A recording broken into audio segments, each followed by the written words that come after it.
Everyone, welcome back. तो बहुत सारी रिक्वेस्ट के बाद कि सर 520 पता नहीं इतना 520 क्यों कर रखा है तुम लोगों ने, चलो 520 कर लेते हैं।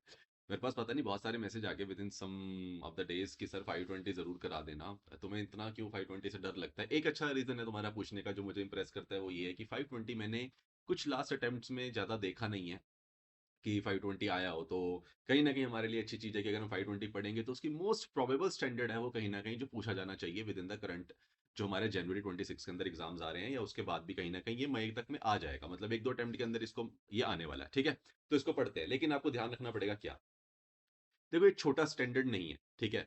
ये अपने आप में है एक चीज करने को, लेकिन इसके अंदर इसको करना, क्योंकि इसके अंदर एक वर्ड ही इन्वॉल्व है विच इज एनालिटिक्स। तो एक एनालिटिक्स करना अपने आप में एक बहुत ब्रॉडर टर्म है which is not a small term. लेकिन हमें उसको कैसे यूज करना है ये हमारे को स्टैंडर्ड सिखाता है कि कब इसे यूज करना पड़ता है। और ये टर्म सबसे इंपॉर्टेंट पॉइंट की ये टर्म आई क्यों, एनालिटिकल प्रोसीजर्स को अलग से डालने का मतलब क्या है, ये अलग से स्टैंडर्ड जितनी इंपॉर्टेंस इसे मिली क्यों, ये समझना। अगर आपने ये समझ लिया ना तो आपको ये स्टैंडर्ड बहुत आसान लगने वाला है। तो सर 520 एक अलग से देखो, 500 के अंदर स्पेसिफिकली पहले तो इसको क्या डाला गया कि अलग अलग एरियाज में इंस्पेक्शन इंक्वायरी जितने भी टाइप्स से ऑडिट एविडेंस को कलेक्ट करने के, उसके अंदर इसको एक अलग से नाम दिया गया। उसके बाद ऐसा नहीं इंक्वायरी के ऊपर कोई इन्होंने अलग से स्टैंडर्ड बनाया हो, इंस्पेक्शन के ऊपर बनाया हो, ऑब्जर्वेशन के ऊपर बनाया हो, नहीं बनाया। लेकिन किसके ऊपर बनाया? सिर्फ और सिर्फ एनालिटिकल प्रोसीजर्स के ऊपर और एक्सटर्नल कंफर्मेशन। अब एक्सटर्नल कंफर्मेशन क्यों जरूरी है? हम ऑलरेडी 505 कर चुके हैं, नहीं करा तो जाके वापस एक बार ही देख लेना। और अगर देख लिया है तो अब समझो कि इसके लिए एनालिटिकल प्रोसीजर्स को भी एक अलग स्टैंडर्ड देने की जरूरत क्यों पड़ी। तो मैं बहुत सिंपल सी चीज समझाता हूँ पहले एक एग्जांपल से। जैसे यूजुअली ऐसे सिनेरियोज देखने को मिलते हैं जो आपको एक एग्जांपल भी बता रहे हैं, बहुत सिंपल सा सिनेरियो है और बहुत बेसिक सी चीज है। देखो, कहीं ना कहीं मैनेजमेंट इतनी होशियार हो चुकी होती है कि उसे पता होता है ऑडिटर आएगा, कोई अमाउंट देखेगा, उसके अगेंस्ट उसको चाहिए पहले तो भाई मुझे दिखा, ये अमाउंट का वाउचर दिखा, बैंक से होती हुई पेमेंट दिखा, काउंटर फॉइल्स चेक करा दे, बैंक रिकंसिलेशन चेक करा दे। वो ये देखेगा, अगर उसे देख लिया ना वो ज्यादा सोचेगा नहीं। ये मैनेजमेंट को भी पता है आजकल, क्योंकि हम इतना ऑडिट हो चुका है, मैनेजमेंट इतने ऑडिट से पास हो चुकी होती है। Management has an fair idea कि ऑडिटर आके क्या मांगने वाला है, और अगर उसे पहली चीज हमने दे दी तो ऑडिटर आके हमसे ज्यादा कुछ और नहीं मांगेगा, ठीक है। तो उस वाले केस में मैनेजमेंट भी रेडी रहती है। अब कहानी क्या आती है सर? सर अब कहानी ये आती है कि क्या, जैसे इस वाले केस में अगर आप समझो एक आरब वाला जो इन्होंने केस दिया है कि आरब को क्या करना था, इसे बिल्डिंग रेंट के रिलेटेड जो उन्होंने रेंट वगैरह पे करे बिल्डिंग के लिए, उसकी वेरिफिकेशन वगैरह करनी थी। अब उन्होंने क्या बोला कि हमारा रेंट है, हम 50,000 रुपए महीने का पे करते हैं, बिल्कुल। और रेंट एग्रीमेंट में क्लियरली लिखा हुआ भी है कि इसका अमाउंट 50,000 रुपए महीना जाएगा। बहुत सही है। उन्होंने उसके साथ में आपको सारे डॉक्यूमेंट्स भी दिखा दिए पूरा का पूरा कि सर ये लो हमारी रिसीट है, ये हम पेमेंट करें, ये रिपार्ट है, ये रहा उसका पैन, एवरीथिंग वाज देयर। कोई मना नहीं है, कुछ गलत नहीं है उसके अंदर। लेकिन क्या हुआ जब उसने क्या करा, उसने आसपास वाली जो सेम ही उसके, अब वो जो एक कंपनी है उसका, एक उन्होंने एक बिल्डिंग पे फ्लोर ले रखा है, ऐसी उस वाली बिल्डिंग में 10 कंपनीज ने फ्लोर ले रखा है। बाकी सारी कंपनीज को क्या कर रही है, 10,000 रुपए महीना रेंट पे करती हैं। यही एक कंपनी है जो 50,000 रुपए महीने का रेंट पे कर रही है। अब ये वाली कहानी आगे सिमिलर इंडस्ट्री में क्या हो रहा है, कहीं ना कहीं 10,000 रुपए का रेंट पे हो रहा है फॉर द सिमिलर लोकेशन के लिए। अब आता है कि how the will applying the analytical procedure impact the verification. अब कहानी इतनी सी आती कि अगर ऑडिटर उस रेंट एग्रीमेंट को चेक करता, उसके अगेंस्ट पेमेंट को चेक करता, इनवॉइस सही कटा नहीं कटा चेक करता, और पेमेंट को जाता हुआ देख लेता, सब कुछ चेक करता, तो बोलता ये पेमेंट बिल्कुल सही है, इसमें कुछ भी गड़बड़ नहीं है। आप लोग खुद भी सोचो, उसमें कुछ भी गड़बड़ नहीं है, जबकि वो पेमेंट बिल्कुल ऑथराइज्ड है, कोई दिक्कत नहीं है उसके अंदर। लेकिन कहीं ना कहीं वो क्या, not able to find any inconsistency, उसे कोई भी इनकंसिस्टेंसी नहीं मिल रही है क्योंकि सब कुछ ही बढ़िया है। लेकिन इसके अंदर क्या हुआ, अगर वो क्या कर ले, अगर वो एक एनालिटिकल प्रोसीजर्स के अंदर एक चीज आती है जिसे बोलते हैं सीटीआर एनालिसिस। याद रखेंगे ये वाला वर्ड सर, कौन सा वाला? सीटीआर एनालिसिस करके एक वर्ड होता है। याद आपको सिर्फ याद रखना है, क्योंकि आपको ऐसे ऐसे टर्म्स याद कराऊंगा ताकि आपको याद हो जाए। जितनी बेकार टर्म्स होती हैं उतनी ज्यादा याद रहती है, तो ठीक है। तो ऐसे याद रखेंगे क्या सर, सीटीआर एनालिसिस करेंगे हम। तो सीटीआर एनालिसिस किसकी टर्म है सर? एनालिटिकल प्रोसीजर्स की टर्म है, जिसको बोला जाता है comparison trend and ratio analysis. ये तीन टर्म्स एनालिटिकल प्रोसीजर्स को एनालिटिकल प्रोसीजर्स बनाती हैं, जिसे सब्सटेंसिव का नाम दिया जाता है कि सब्सटेंसिव एनालिटिकल प्रोसीजर मतलब ज्यादा चेकिंग करना। उसमें एक फैक्टर है कंपेयर कर लो, रेशियो को एनालाइज कर लो, या फिर ट्रेंड को एनालाइज कर लो। आपको इन तीनों के बेसिस में कहीं ना कहीं जो नॉर्मल लग रही है चीजें वो नॉर्मल नहीं है, ये आपको पता चल जाएगा। मतलब कुछ भी अनयूजुअल है ये आपको आइडिया लग जाता है। इसीलिए इसके अंदर दो वर्ड्स और सुनने को मिलेंगे, क्या? फाइनेंशियल डेटा को कंपैरिजन करना, और एक रिलेशनशिप का वर्ड सुनने को मिलता है। रिलेशनशिप क्यों? क्योंकि रेशियोज में आपको दो आइटम्स को रिलेशन करके निकालना पड़ता है। Let's say sales turnover ratio. अब सेल्स की टर्नओवर के साथ क्या रेशो है, या फिर एसेट टर्नओवर रेशो, एसेट की टर्नओवर के साथ क्या रेशो है, ऐसी इन्वेंटरी टर्नओवर रेशो आ गई हमारी। तो मतलब काफी सारी टर्नओवर रेशोज है जिसके बेसिस पे हमें क्या करना पड़ता है, हमें यूजुअली कुछ रिलेशनशिप ढूंढने पड़ते हैं और उसके बेसिस पे हमें एक फेयर आइडिया मिल जाता है कि एक्चुअली में इसके अंदर कुछ अनयूजुअल है या ये नॉर्मली है, इसका आपको पता चल जाता है। क्या मेरा पॉइंट क्लियर है? एक ब्रॉडर कंसेप्ट क्लियर है कि एनालिटिकल प्रोसीजर क्यों इंपॉर्टेंट है? यस। तो उसके अंदर क्या लगता है sir, comparison trend and ratio analysis जिसे बोलते हैं सीटीआर एनालिसिस। चलो सर ठीक है। तो कहा क्या गया, कहानी यहां से शुरू हुई कि सर रूटीन चेक्स जब हम लोग करते हैं ना, तो रूटीन चेक्स आपको सब कुछ क्या नहीं करती, डिस्क्लोज नहीं करती। ऑल क्या नहीं डिस्क्लोज करती, सारी की सारी मिस्टेक्स और मैनिपुलेशंस को क्या नहीं करती है, डिस्क्लोज नहीं करते रूटीन चेक्स। अगर आपको रूटीन चेक्स के अंदर से कुछ ऐसा निकालना है कि कोई मिस्टेक हो तो पता चल जाए, कुछ मैनिपुलेशन है तो पता चल जाए, तो आपको कुछ रीजनेबल से ज्यादा करना पड़ेगा। मतलब सिंपल सी कहानी है कि रीजनेबल टेस्टिंग जो आप करते हो वो तो करो ही करो, साथ में आपको सीटीआर एनालिसिस करना पड़ेगा, जिसको नाम दिया गया क्या, ओवरऑल टेस्ट। जिसको नाम क्या दिया गया सर, ओवरऑल टेस्टिंग। तो मतलब एक ओवरऑल टेस्टिंग की टर्म आई कि ओवरऑल टेस्टिंग बोला जाएगा, रीजनेबल प्लस सीटीआर एनालिसिस को भी कर लो। तो बेसिकली कहने का मतलब ये है, आप अपने वाले रिस्क जो भी आप आरएपीज वगैरह लगाते हो वो तो लगाओ ही लगाओ, साथ में एक सब्सटेंसिव एनालिटिकल प्रोसीजर्स भी लगा लो जिसके अंदर आता है सीटीआर करना। उसको कर लोगे तो डेफिनेटली आप ओवरऑल टेस्टिंग कर लोगे, फिर कुछ नहीं बचेगा। ठीक है सर, समझ गए। ठीक है, तो ये क्या था, रूटीन चेक्स इनफ नहीं थे, इसलिए रिक्वायरमेंट आई किसकी, कि आप सीटीआर कर लो, कंपैरिजन ट्रेंड, और इसकी वजह से ये ओवरऑल टेस्टिंग आप कर पाओगे। ऐसी अगर यहाँ पे भी क्या बोला गया इस क्वेश्चन के अंदर, अगर आप देखोगे कि भाई तू कंपेयर कर ले, तो अगर कंपेयर कर लेता एक बार इंडस्ट्री के स्टैंडर्ड के साथ इस टर्म को, तो सीटीआर का सी यूज कर लेता अगर तू, तो कहीं ना कहीं तेरे को इनकंसिस्टेंसी के बारे में पता चल जाता। और अदरवाइज तू क्या नहीं कर पाया, not have found such misstatements remains undetected. Otherwise क्या रहेगी यार, अब से वो सारी की सारी मिसस्टेटमेंट्स अनडिटेक्टेड रहेगी, क्योंकि उसने सीटीआर को फॉलो ही नहीं किया। तो इसलिए मैनेजमेंट हो सकता है आपको बहुत क्लीन लग रही हो, लेकिन जरूरी नहीं है वो क्लीन है, क्योंकि जहां पे आपको लगे क्या, कहीं भी आपको फाइनेंशियल डेटा का मतलब मिले और आपको लगता है आप इसको कंपैरिजन कर सकते हो। अब सर कंपैरिजन किससे कर सकते हैं, एक और कंसेप्ट यहाँ पे क्लियर कराता हूँ जल्दी से।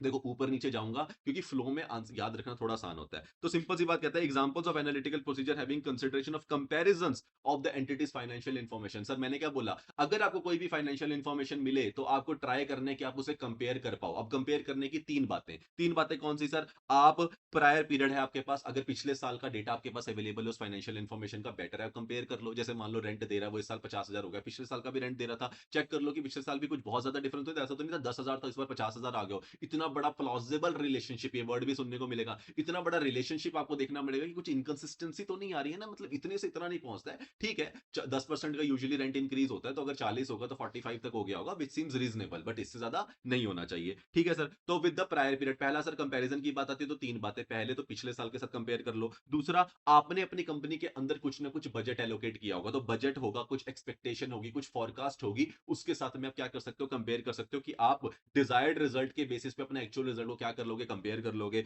और फिर तीसरा जो आरब ने नहीं किया था, क्या, सिमिलर इंडस्ट्री की इंफॉर्मेशन से हमेशा कंपेयर करके देख लो, आप जिस इंडस्ट्री में हो उस इंडस्ट्री का सिमिलर एक बेसिस ले लो और उसको क्या करके देख लो, कंपेयर करके देख लो। इन तीन फैक्टर से आप क्या कर पाओगे, एक फाइनेंशियल इंफॉर्मेशन को कंपेयर करके सी वाला जो सीटीआर का सी है वो लगा पाओगे और आपका एनालिटिकल प्रोसीजर लग जाएगा। क्या मेरी बात क्लियर है? Yes sir. तो अगर पूछेगा कौन कौन से एग्जांपल है जिससे कंपैरिजन किया जा सकता है फाइनेंशियल इन्फॉर्मेशन का, तो कंपैरिजन करने के तीन बड़े फैक्टर्स, तीन बड़े एग्जांपल्स हैं। प्रायर पीरियड के साथ कर सकते हो, या फिर आपने अपना जो बजट या फिर कोई फोरकास्ट या कोई एक्सपेक्टेशन रखी है उसके बेसिस पे कर सकते हो। और तीसरे नंबर पे क्या आता है सर, क्या आता है तीसरे नंबर पे, तीसरे नंबर पे आता है इंडस्ट्री के साथ आप क्या कर लो, कंपेयर कर लो। यूजुअली एक्सपेक्टेशंस के अंदर ना दो पॉइंट्स आते हैं, यहाँ पे इन्होंने क्लियरली मेंशन नहीं करा पर नीचे आ जाएगा। एक्सपेक्टेशन दो तरीके से होती है, एक तो मैनेजमेंट की अपनी लगाई हुई एक्सपेक्टेशन होगी, जो मैनेजमेंट ने सोचा होगा इतना होना चाहिए, और एक यूजुअली ऑडिटर को भी देखता है, ऑडिटर उस आइटम के बेसिस पे एक्सपेक्टेशन लगाता है कि इसको कितना होना चाहिए, और उसके बेसिस पे भी कंपेयर करके देखता है कि जैसे मेरे को पता है मार्केट स्टैंडर्ड 10% बोलते हैं इंक्रीज डिक्रीज होना, तो ये मेरी एक्सपेक्टेशन ऑडिटर की उससे ज्यादा तो नहीं है, ऐसी मैनेजमेंट की एक्सपेक्टेशन होगी उससे ज्यादा तो नहीं है। तो एक्सपेक्टेशन में दो आती है, मैनेजमेंट वाली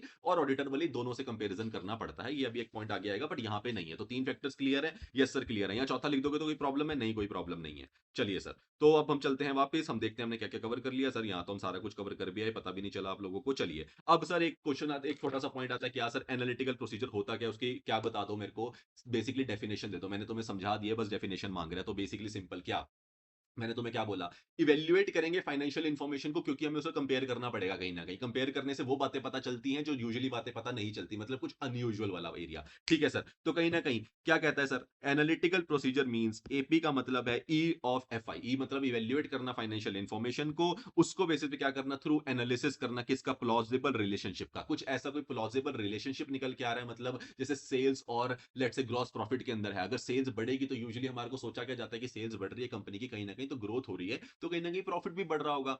या फिर सेल से कंपैरिजन करी जाती है कॉस्ट ऑफ गुड्स सोल्ड की, कि अगर सेल्स बढ़ी है तो कहीं न कहीं कॉस्ट ऑफ गुड्स और कॉस्ट बनाने के सोल्स क्या जो कॉस्ट होगी गुड्स को बनाने की वो भी बढ़ी होगी, क्योंकि सेल्स बढ़ी है। तो कहीं न कहीं ये हमारे क्या है? प्लॉजिबल रिलेशनशिप है, जिसके अंदर हमें कुछ इनकंसिस्टेंसी तो नहीं हो रही है ना, ये ढूँढना होता है। और यूजुअली हम ये रेशियोज़ वगैरह कहाँ यूज़ करते हैं? प्रोजेक्टेड बनाने में बहुत यूज़ करते हैं, वहाँ पे आपको ये एरिया बहुत काम आएगा। ठीक है सर। एंड और किसके बीच में? फाइनेंशियल और एनालिटिकल प्रोसीजर में एक जो बहुत अच्छी चीज़ है, एक जो बहुत अच्छा फैक्टर है जो आपको किसी और स्टैंडर्ड में नहीं मिलता, वो है नॉन फाइनेंशियल डेटा के साथ भी कंपैरिजन करना। आपको यूजुअली जो भी स्टैंडर्ड्स हैं वो कहीं न कहीं फाइनेंशियल रिलेटेड मिलेंगे। नॉन फाइनेंशियल डेटा के साथ फाइनेंशियल डेटा को कैसे कंपेयर किया जाता है, ये कोई स्टैंडर्ड नहीं सिखाता। ये कौन सा स्टैंडर्ड सिखाता है? एसए 520 सिखाता है। इसलिए याद रखना, एक सबसे इंपॉर्टेंट चीज़ जो इसको डिफरेंट बनाती है, that is non financial data भी यहाँ पे हम क्या करते हैं? कहीं न कहीं चेक करते हैं। एज़ एन ऑडिटर के लिए ये क्या है? उसको बोन है कहीं न कहीं कि वो नॉन फाइनेंशियल डेटा के बेसिस पे भी कहीं न कहीं देख सकता है कि फाइनेंशियल वाला डेटा सही है या नहीं है। लेट्स से क्या कोई अब मान लेते हैं क्या कि नंबर ऑफ वर्कर्स के हिसाब से अपने number of workers multiply by उसका क्या वेजेस है इक्वल्स टू टोटल वेजेस बनेगी। तो नंबर ऑफ वर्कर्स कहीं न कहीं कोई फाइनेंशियल डेटा थोड़ी है, तो नॉन फाइनेंशियल डेटा है कहीं न कहीं। और न एक्चुअली में जो अमाउंट आ रही है जिसको वो पे कर रहा है, that is my financial data. तो कहीं न कहीं अगर मेरे पास क्या मान लो मुझे कोई कहते हैं टोटल वेजेस कंपनी की बुक्स में दिख रही है 10 लाख रुपए की, और क्या पता चल रहा है? और पता चल रहा है उसके नंबर ऑफ वर्कर्स हैं 100, तो क्या मैं टोट अमाउंट पर वेजेस के वर्कर की अमाउंट निकाल सकता हूँ? यस, निकाल सकता हूँ। इसलिए मैं क्या कर पा रहा हूँ? कहीं न कहीं फाइनेंशियल डेटा को नॉन फाइनेंशियल डेटा के बेसिस पे कंपेयर कर पा रहा हूँ। क्या पता चल जाएगा? यस सर, ये सारे पॉइंट्स आगे आएँगे, डोंट वरी। बट क्या तुम्हारे का माइंड क्लियर है कि हम 520 क्यों पढ़ने वाले हैं? सर अब आपने इतना करा दिया, अब क्या ही बोले ना। ठीक है? चलो सर, एनालिटिकल प्रोसीजर की डेफिनिशन का मतलब क्या है? मतलब कहीं न कहीं मैं क्या करूँगा? इवैल्यूएट कर रहा हूँ फाइनेंशियल इन्फॉर्मेशन को थ्रू एनालिसिस करके किसका? कहीं न कहीं प्लॉजिबल रिलेशनशिप को एनालाइज़ करूँगा among the financial and the non financial data के बीच में। क्या मेरी बात क्लियर है? ये है। सर अब ये एनालिटिकल प्रोसीजर की डेफिनिशन तो इतनी ही थी, लेकिन क्या हुआ? अगर आपको 500 का स्टैंडर्ड याद होगा, उसमें एक चार्ट आता है और चार्ट के अंदर वो लिख देता है substantive analytical procedure. Analytical procedure के आगे जो सब्सटेंसिव वर्ड लगा दिया ना हमने, सब्सटेंटिव मतलब बहुत सारा बड़ा। आगे इसको बड़ा करने का काम कौन करता है सर? ये सब्सटेंसिव कैसे बनते हैं? एनालिटिकल प्रोसीजर की डेफिनेशन इतनी ही होती है। इसको सब्सटेंटिव एनालिटिकल प्रोसीजर्स बनाता है क्या? उसमें आती है कि साथ में आप क्या करते हो? इन्वेस्टिगेशन करने का राइट देता है आपको। अब इन्वेस्टिगेशन भी आपके एनालिटिकल प्रोसीजर का पार्ट है। मतलब क्या सर? अभी तो आपने बोला था 200 के अंदर कि ऑडिटर इन्वेस्टिगेशन नहीं कर सकता। ये वो इन्वेस्टिगेशन नहीं है, डोंट वरी। इन्वेस्टिगेशन क्या करेगा? देखो समझो। अब हमें क्या करनी है? इन्वेस्टिगेशन के राइट देने से ही सब एनालिटिकल प्रोसीजर क्या बन रहे हैं हमारे? सब्सटेंटिव बन रहे हैं, क्योंकि हमारे पास ज्यादा राइट आ रहा है। तो ठीक है क्या? नहीं या कि नहीं? छोटे से बड़े हो रहे हैं कि नहीं हो रहे? बिल्कुल हो रहे हैं। ठीक है सर, पहले तो हम इवेल्युएट कर पा रहे थे और प्लॉजिबल रिलेशनशिप वही कंपैरिजन कर रहे थे कि रिलेशनशिप ढूंढ रहे थे। इससे आगे बढ़े, इन्वेस्टिगेशन पे आ गए। इन्वेस्टिगेशन के अंदर क्या? पहले नंबर पे कि आइडेंटिफाइड फ्लक्चुएशंस, कुछ भी फ्लक्चुएशंस वगैरह हो रही है ना, उसको आइडेंटिफाई करने की आप इन्वेस्टिगेशन कर सकते हो। किसके अंदर? एनालिटिकल प्रोसीजर्स के अंदर आपको राइट दिया गया है। ठीक है सर। मतलब मान लो एकदम से क्या हुआ, ग्रॉस प्रॉफिट के अंदर सडन इंक्रीज आ गया। पिछले साल का ग्रॉस प्रॉफिट बोल रहा है 20% से हमारा ग्रॉस प्रॉफिट इंक्रीज मतलब राइज करा है उसे पिछले साल से। इस साल में 80% से हमारा प्रॉफिट राइज कर गया। अरे भाई, इतना सडन इंक्रीज, इतनी बड़ी फ्लक्चुएशन, ऐसा कुछ मेजर तो हुआ होगा ना, तो मुझे उस मेजर का रीजन जानना जरूरी है। तो मुझे उसको इन्वेस्टिगेट करना पड़ेगा। मैं उसको देख सकता हूँ, बिल्कुल देख सकता हूँ, एनालिटिकल प्रोसीजर्स को लगा के देख सकता हूँ। ठीक है सर। तो मतलब कोई भी आइडेंटिफाइड आपको फ्लक्चुएशंस नजर आ रही है जिससे बहुत बड़ा इंक्रीज डिक्रीज हो रहा है, उसको देखने के लिए आप इन्वेस्टिगेशन कर सकते हो, पहला। दूसरा, अगर आपको क्या है? इनकंसिस्टेंट रिलेशनशिप नजर आ रहा है विद द अदर इंफॉर्मेशन के साथ में, जैसे कि मान लो वो कह रहा है सेल हमारी, सर क्या सेल की ग्रोथ हुई है, रेवेन्यू हमारा हर मतलब कि हर महीने बढ़ा है, लेकिन हमारा प्रॉफिट हर महीने घटा है। मैंने कहा ऐसा कैसे हो सकता है यार? अगर सेल मेरी बढ़ रही है तो ऐसा कौन सा फैक्टर हो सकता है जो प्रॉफिट को हर महीने ही कम कर रहा है? किसी एक महीने में मान सकते हैं कोई ना कोई इशू आ गया होगा या कोई अबनॉर्मल एक्टिविटी हो गई होगी, लेकिन ऐसा क्या हो गया कि हर महीने घट रहा है? तो मतलब कहीं ना कहीं आपकी इन्फॉर्मेशन कहीं ना कहीं क्या है? इनकंसिस्टेंट रिलेशनशिप मुझे नजर आ रहा है। अगर सेल्स बढ़ती है तो यूजुअली प्रॉफिट बढ़ता ही है। कोई एक छोटा मोटा केस हो सकता है जिसकी वजह से ना बढ़े, या कोई एक्सपेंस एकदम से बढ़ जाए किसी महीने में, लेकिन ऐसा हर बार नहीं होगा। तो कहीं ना कहीं क्या inconsistent relationship with the other information के साथ, अगर मुझे कहीं ना कहीं इनकंसिस्टेंट रिलेशनशिप नजर आ रहा है, सेल्स और कॉस्ट ऑफ गुड्स सोल्ड। वो कह रहे हैं कॉस्ट ऑफ गुड्स सोल्ड हमारा बिल्कुल नहीं बढ़ा, सेल्स हमारी बढ़ेगी। अरे अगर आपकी सेल बढ़ी है तो कॉस्ट भी बढ़नी चाहिए थी भाई, प्रोडक्ट बनाने में पैसा तो लगाया ही होगा ना। इसका मतलब नहीं बढ़ा, तो कहीं ना कहीं कुछ इनकंसिस्टेंसी नजर आ रही है। और तीसरा, different from the expected values by the significant amount. और कहीं ना कहीं मुझे क्या लग रहा है, मुझे डिफर लग रहा है फ्रॉम द एक्सपेक्टेड वैल्यूज, एक सिग्निफिकेंट अमाउंट का डिफरेंस नजर आ रहा है। जो मैंने सोचा था इतना ही होगा यार, ठीक है ना। सैलरी पिछले साल थी, इस साल हर किसी को 10% का इंक्रीमेंट दिया है, तो 10% बन के पिछली बार 10 लाख थी, तो एक बार 10% बढ़ाया तो 11 लाख होगी होगी, लेकिन सैलरी तो 18 लाख हो गई है। अगर कुछ भी सिग्निफिकेंट अमाउंट के अंदर कुछ मुझे डिफरेंस नजर आता है, जैसे कुछ 1 करोड़ से सीधा 2 करोड़ जाना, अगर ऐसा कुछ बड़ा हो जाता है तो मेरे को देखना पड़ेगा कि इतना बड़ा चेंज क्यों आया, ऐसा क्या था जो आपको सैलरी इतनी ज्यादा बढ़ानी पड़ी, या फिर आपने कोई न्यू हायरिंग करी है तो फिर आपके इंप्लॉयज बढ़ने चाहिए। तो कहीं ना कहीं इन तीन बातों के लिए मैं सब्सटेंटिव एनालिटिकल प्रोसीजर्स का यूज करता हूं। यहां तक मुझे बता दो तुम लोगों को क्लियर है या नहीं है। सर बहुत क्लियर है। एनालिटिकल प्रोसीजर के अंदर बेसिक इवैल्यूएशन करते हैं किसकी, फाइनेंशियल इंफॉर्मेशन की, थ्रू एनालिसिस करके कोई भी प्लॉजिबल रिलेशनशिप नजर आ रहे हैं आइटम्स के बीच में, और किसके बीच में, फाइनेंशियल आइटम्स के बीच में भी, दोनों के बीच में, और फाइनेंशियल का नॉन फाइनेंशियल के साथ भी, मतलब among both financial and non financial data. अगर इसको सब्सटेंटिव एनालिटिकल प्रोसीजर बोलना है तो ऊपर वाला तो लगेगा ही लगेगा, प्लस आपको इन्वेस्टिगेशन का राइट भी मिल जाता है। इन्वेस्टिगेशन किसकी, आइडेंटिफाइड कोई भी फ्लक्चुएशंस वगैरह हो रही हैं बड़ी, तो आप उसको देख सकते हो। कोई भी इनकंसिस्टेंसी नजर आ रही है रिलेशनशिप में अदर आइटम के साथ, आप उसको देख सकते हो। और तीसरा, कोई भी सिग्निफिकेंट अमाउंट का डिफरेंस मिले जो आपको एक्सपेक्टेड नहीं था, उसको आप इन्वेस्टिगेट कर सकते हो। क्या मेरी ये तीन बातें याद हैं या नहीं है? सर याद हो गई हैं, चलिए। अब इसके बाद आगे बढ़ते हैं सर। जैसे ये देखो, तो total wages equals to wages per worker, कितनी वेजेस होंगी पर वर्कर की, ये हो गया मेरा financial data, into total number of workers. ये मेरा कोई फाइनेंशियल डेटा नहीं है, ये मेरा क्या है, नॉन फाइनेंशियल डेटा है। तो इसलिए कहीं ना कहीं मैं किसको यूज कर पाता हूँ, फाइनेंशियल एंड नॉन फाइनेंशियल दोनों को यूज कर सकता हूँ। ठीक है सर। तो एनालिटिकल प्रोसीजर में क्या यूज आ जाता है, पहले नंबर पे जो वर्ड नहीं भूलना है, क्या, comparison of the entities financial information. देखो फाइनेंशियल इन्फॉर्मेशन आपके पास प्रायर पीरियड्स होते हैं, हमने 710 में पढ़ा है, हमेशा हम कॉरेस्पॉन्डिंग फिगर्स दिखा रहे होते हैं, उससे पीछे भी जा सकते हैं कंपैरेटिव करने के लिए। तो कहीं ना कहीं हमेशा मैं कंपैरिजन कर सकता हूं फाइनेंशियल डेटा का। तो पिछले साल कितने एक्सपेंसेस थे, इस साल कितने राइज हुए, सेल के हिसाब से मैं रिलेशनशिप निकाल के देख लूंगा। डेटर सेल के हिसाब से मैं क्या कर सकता हूं, हमेशा रिलेशनशिप निकाल के देख सकता हूं। तो हमेशा कंपैरिजन करना जरूरी होता है, कर लेना चाहिए, किसी किसी का जरूरी नहीं है सबका करो, बट कहीं ना कहीं करके देख लो। साथ में कंसिडर करके चलना कोई भी रिलेशनशिप वगैरह अगर आपको नजर आ रहा है जिसका जिस आइटम के साथ रिलेशनशिप है वो सही लग रहा है ना, मतलब अगर सेल्स और ग्रॉस प्रॉफिट को साथ में देखा जा सकता है, सेल्स और कॉस्ट ऑफ गुड्स सोल्ड को साथ में देखा जा सकता है, ठीक है, इन्वेंट्री टर्नओवर रेशियो के लिए इन्वेंट्री और टर्नओवर के बेसिस पे रेशियो निकाली जा सकती है, इन रिलेशनशिप्स को साथ में देखा जा सकता है, तो उसको कंसिडर करके चलना। प्लस वेरियस अदर प्रोसीजर्स, ये जो इसने लिख दिया इसकी वजह से हमारा स्टैंडर्ड हो गया बहुत बड़ा। बस ये एक जो वर्ड इसने लिख दिया ना, इसकी वजह से अच्छा भला मेरा स्टैंडर्ड यही खत्म हो जाता है। दो पार्ट्स में फाइनेंशियल डेटा का कंपैरिजन समझो, रिलेशनशिप्स ढूंढो, खत्म हो गया स्टैंडर्ड। लेकिन इसने बोला नहीं नहीं, अदर प्रोसीजर्स भी लगाओ, एनालिटिकल का नाम दिया तुमको, एनालिटिक्स करो, तो ठीक है सर कर लेंगे। इक्वल्स टू मेरे क्या बनते हैं सर, एनालिटिकल प्रोसीजर्स बनते हैं। क्या मेरी बात क्लियर है? क्लियर है सर, चलिए।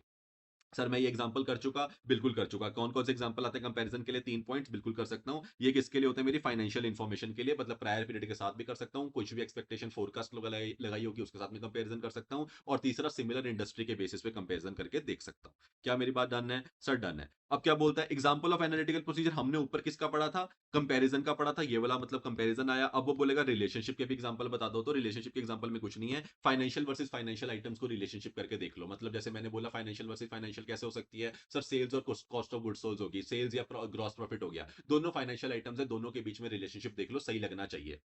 ठीक है sir. Gross profit last year sales आप कंपैरिजन करके देख रहे हो, वही वाला पॉइंट बता रहा है। दूसरा, financial versus non financial data को भी आप कंपैरिजन करके देख सकते हो। जैसे इंप्लॉय कॉस्ट का बढ़ना equals to number of employees का बढ़ना, इंप्लॉय कॉस्ट बढ़ रही है और आपके नंबर ऑफ एम्प्लॉयज नहीं बढ़ रहे हैं, ऐसा कैसे हो सकता है? अगर या तो आप उनको ज्यादा दे रहे हो तो उसका क्या रीजन है, या फिर आप नंबर ऑफ एम्प्लॉयज बढ़ा रहे हो तो आपकी कॉस्ट बढ़नी चाहिए, लेकिन आपके नंबर ऑफ एम्प्लॉयज नहीं बढ़ रहे हैं। तो इन दोनों के केसेस के अंदर आप क्या कर सकते हो, कहीं ना कहीं आप एनालिटिकल प्रोसीजर करके देख सकते हो, रिलेशनशिप्स को आप क्या कर सकते हो, चेक कर सकते हो। तो पहले वाले में फाइनेंशियल इन्फॉर्मेशन को कंपेयर कर सकते हो और रिलेशनशिप को चेक कर सकते हो। क्या मेरी दो बातें क्लियर है? पूरा स्टैंडर्ड में आपको ये दो वर्ड नहीं भूलने, कंपैरिजन करना और रिलेशनशिप को चेक करना, ठीक है। तो उसी के लिए रिलेशनशिप के लिए कहीं ना कहीं ट्रेंड और रेशियो एनालिसिस आपको नजर आ जाएगा लगता हुआ। कंपैरिजन तो हम करते ही हैं, सीटीआर एनालिसिस फॉलो हो रहा है। Done, yes sir. चलो देखो यहाँ पे मैं जो आपको बता रहा था ऊपर, क्या वो कहता है कि अब हमने एनालिटिकल प्रोसीजर की बात कर ही ली है, तो एनालिटिकल प्रोसीजर को आप सेग्रीगेट कर दो into the following major types. कि कितने मेजर टाइप्स के अंदर आप क्या कर सकते हो, एनालिटिकल प्रोसीजर्स को फॉलो कर सकते हो। तो सिंपल है, सारे के सारे जो हमने ऊपर बातें करी है ना उसको यहाँ पे लिख दो। क्या कंपैरिजन कर सकते हो आप क्लाइंट का इंडस्ट्री के साथ,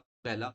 क्लाइंट का उसके प्रायर पीरियड के साथ। पहले तो हमने ऊपर वाले 3 जो हमने कंपैरिजन वाले पॉइंट पढ़े थे, तीनों यहाँ आएँगे। उसमें मैंने एक पॉइंट और बताया था कि एक्सपेक्टेशन के अंदर दोनों एक्सपेक्टेशन लिख देना। तो देखो, एक्सपेक्टेशन जो क्लाइंट की डेटा की एक्सपेक्टेशन है अपने अंदर, और जो ऑडिटर की एक्सपेक्टेशन है वो वाली भी। तो सर कौन-कौन से पॉइंट हो गए? Client with a similar industry देख लो, क्लाइंट को प्रायर पीरियड के साथ देख लो, उसकी एक्सपेक्टेशन के हिसाब से जो मैनेजमेंट ने लगाई है उससे कंपेयर कर लो, जो ऑडिटर ने लगाई है उससे भी कंपेयर कर लो, और last point non financial data के साथ भी कंपेयर कर लो। क्या मेरा पॉइंट क्लियर है? तो सर बिल्कुल। तो सारी की सारी कंपैरिजन कहाँ-कहाँ हो सकता है? ये 5 एरियाज़ के अंदर हो सकता है। क्वेश्चन आ सकता है 5 नंबर का बिल्कुल ईज़िली, और यूँ नंबर देके जाएगा। येस और नो? Yes sir. चलो, आ जाओ जी।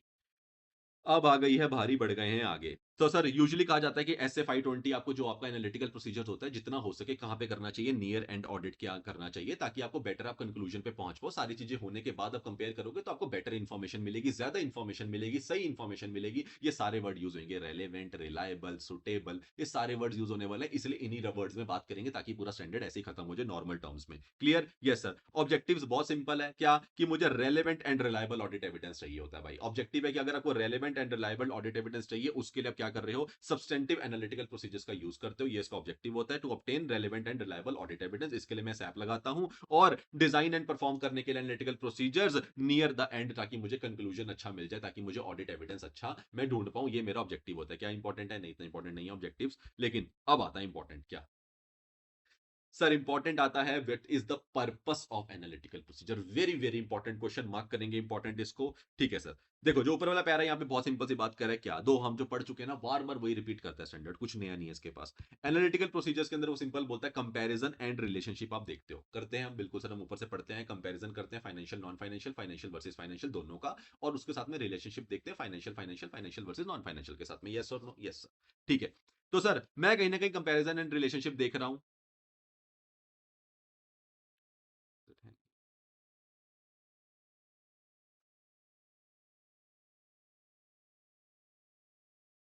चलो, हाँ, तो कंपैरिजन एंड रिलेशनशिप देख रहा हूँ सर, किसका? Between the balance sheet items, जो बैलेंस शीट के बैलेंसेस हैं। कहीं ना कहीं फाइनेंशियल के अंदर दो चीजें आती हैं, पूरी बात करेगा किसकी? बैलेंस शीट की और प्रॉफिट एंड लॉस अकाउंट की, इनकम स्टेटमेंट की जो हम बनाते हैं। तो सिंपल सी बात कह रहा है कि आपको कंपैरिजन रिलेशनशिप्स आपको हर चीज में ढूंढने हैं जी।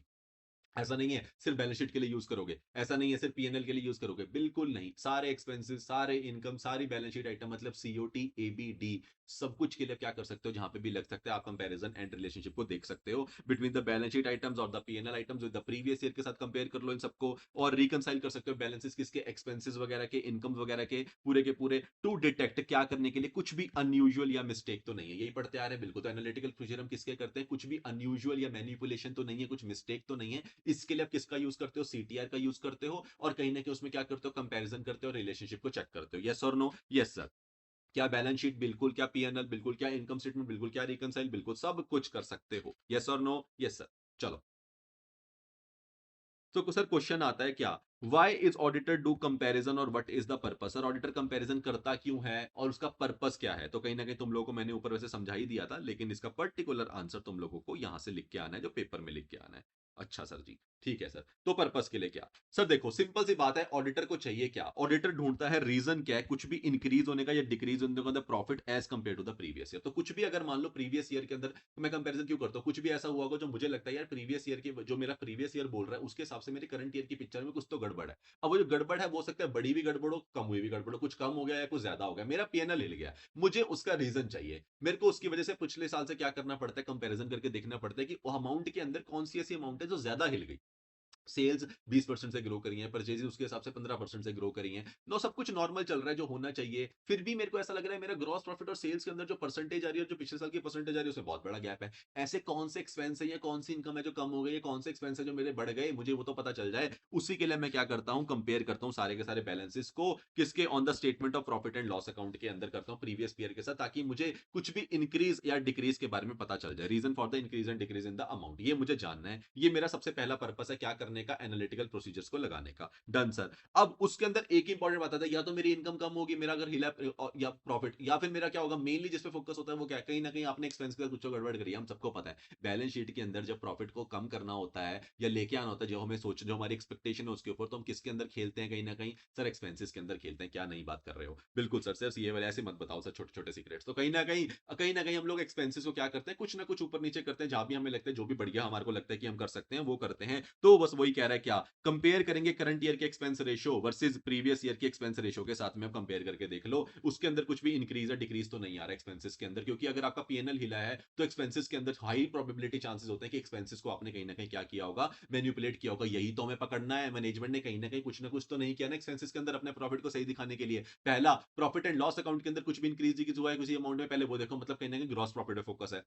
अब पता चल गया ग्रॉस प्रॉफिट तो हिला हुआ है, उसको चेक करने के लिए क्या करा आपने, सबसे पहले आप एक्सपेंस के ऊपर जाते हो और एक्सपेंस रेशियो को चेक कर लेते हो, करंट ईयर का प्रीवियस ईयर के साथ में कंपैरिजन करके देख लेते हो, यस और नो, यस सर। और फिर कंपेयर करते हो रिजल्ट्स, और अगर आपको लगता है क्या, अगर आपको लगता है क्या, अगर आपको लगता है कि आपका रिजल्ट आया है मटीरियल, अगर आपको लगता है आपका रिजल्ट क्या आया, मटेरियल आया है, तो आप क्या करते हो, रीजंस करते हो whether accounts manipulate to the increase और डिक्रीज द प्रॉफिट। फिर आपको क्या चाहिए कि क्या एक्चुअली में वो रीजंस एग्जिस्ट करते हैं कि कहीं ना कहीं यहाँ पे मैनिपुलेशन हुई है अकाउंट्स के बीच में या नहीं हुई है। क्लियर है?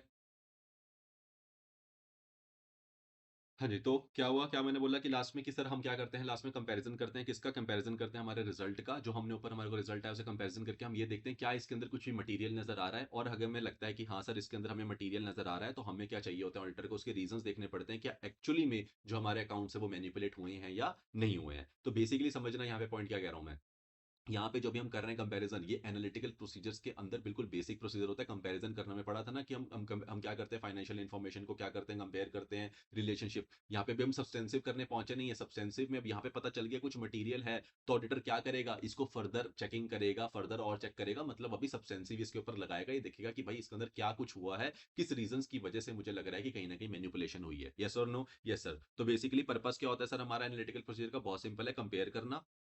कंपेयर करने से हमें क्या ढूंढने होते हैं, रीजंस ढूंढने होते हैं कि ये जो इंक्रीज और डिक्रीज आया हमारा अमाउंट्स के अंदर, पीएनएल के अंदर, ये क्यों आया है। उसके अंदर हम सेकंड स्टेप क्या करते हैं, सबसे हमारे को इंपॉर्टेंट फैक्टर होता है उसके अंदर, हमें पता है कहीं ना कहीं एक्सपेंस के साथ कुछ ना कुछ बिगड़ा होगा, तो हम एक्सपेंस रेशियो कंपेयर करेंगे करंट ईयर के प्रीवियस ईयर के साथ में, और उसके अंदर हम क्या कर लेंगे, निकाल लेंगे कुछ भी इंक्रीज या डिक्रीज एक्सपेंसेस में हो या नहीं हुआ है, और उसके बेसिस पर अगर हमें लगता है कहीं ना कहीं कुछ ना कुछ मटीरियल है, तो हमें फिर उसके रीजंस देखने पड़ते हैं कि एक्चुअली में मैनिपुलेशन हुई है या नहीं हुई है, यस और नो, यस सर।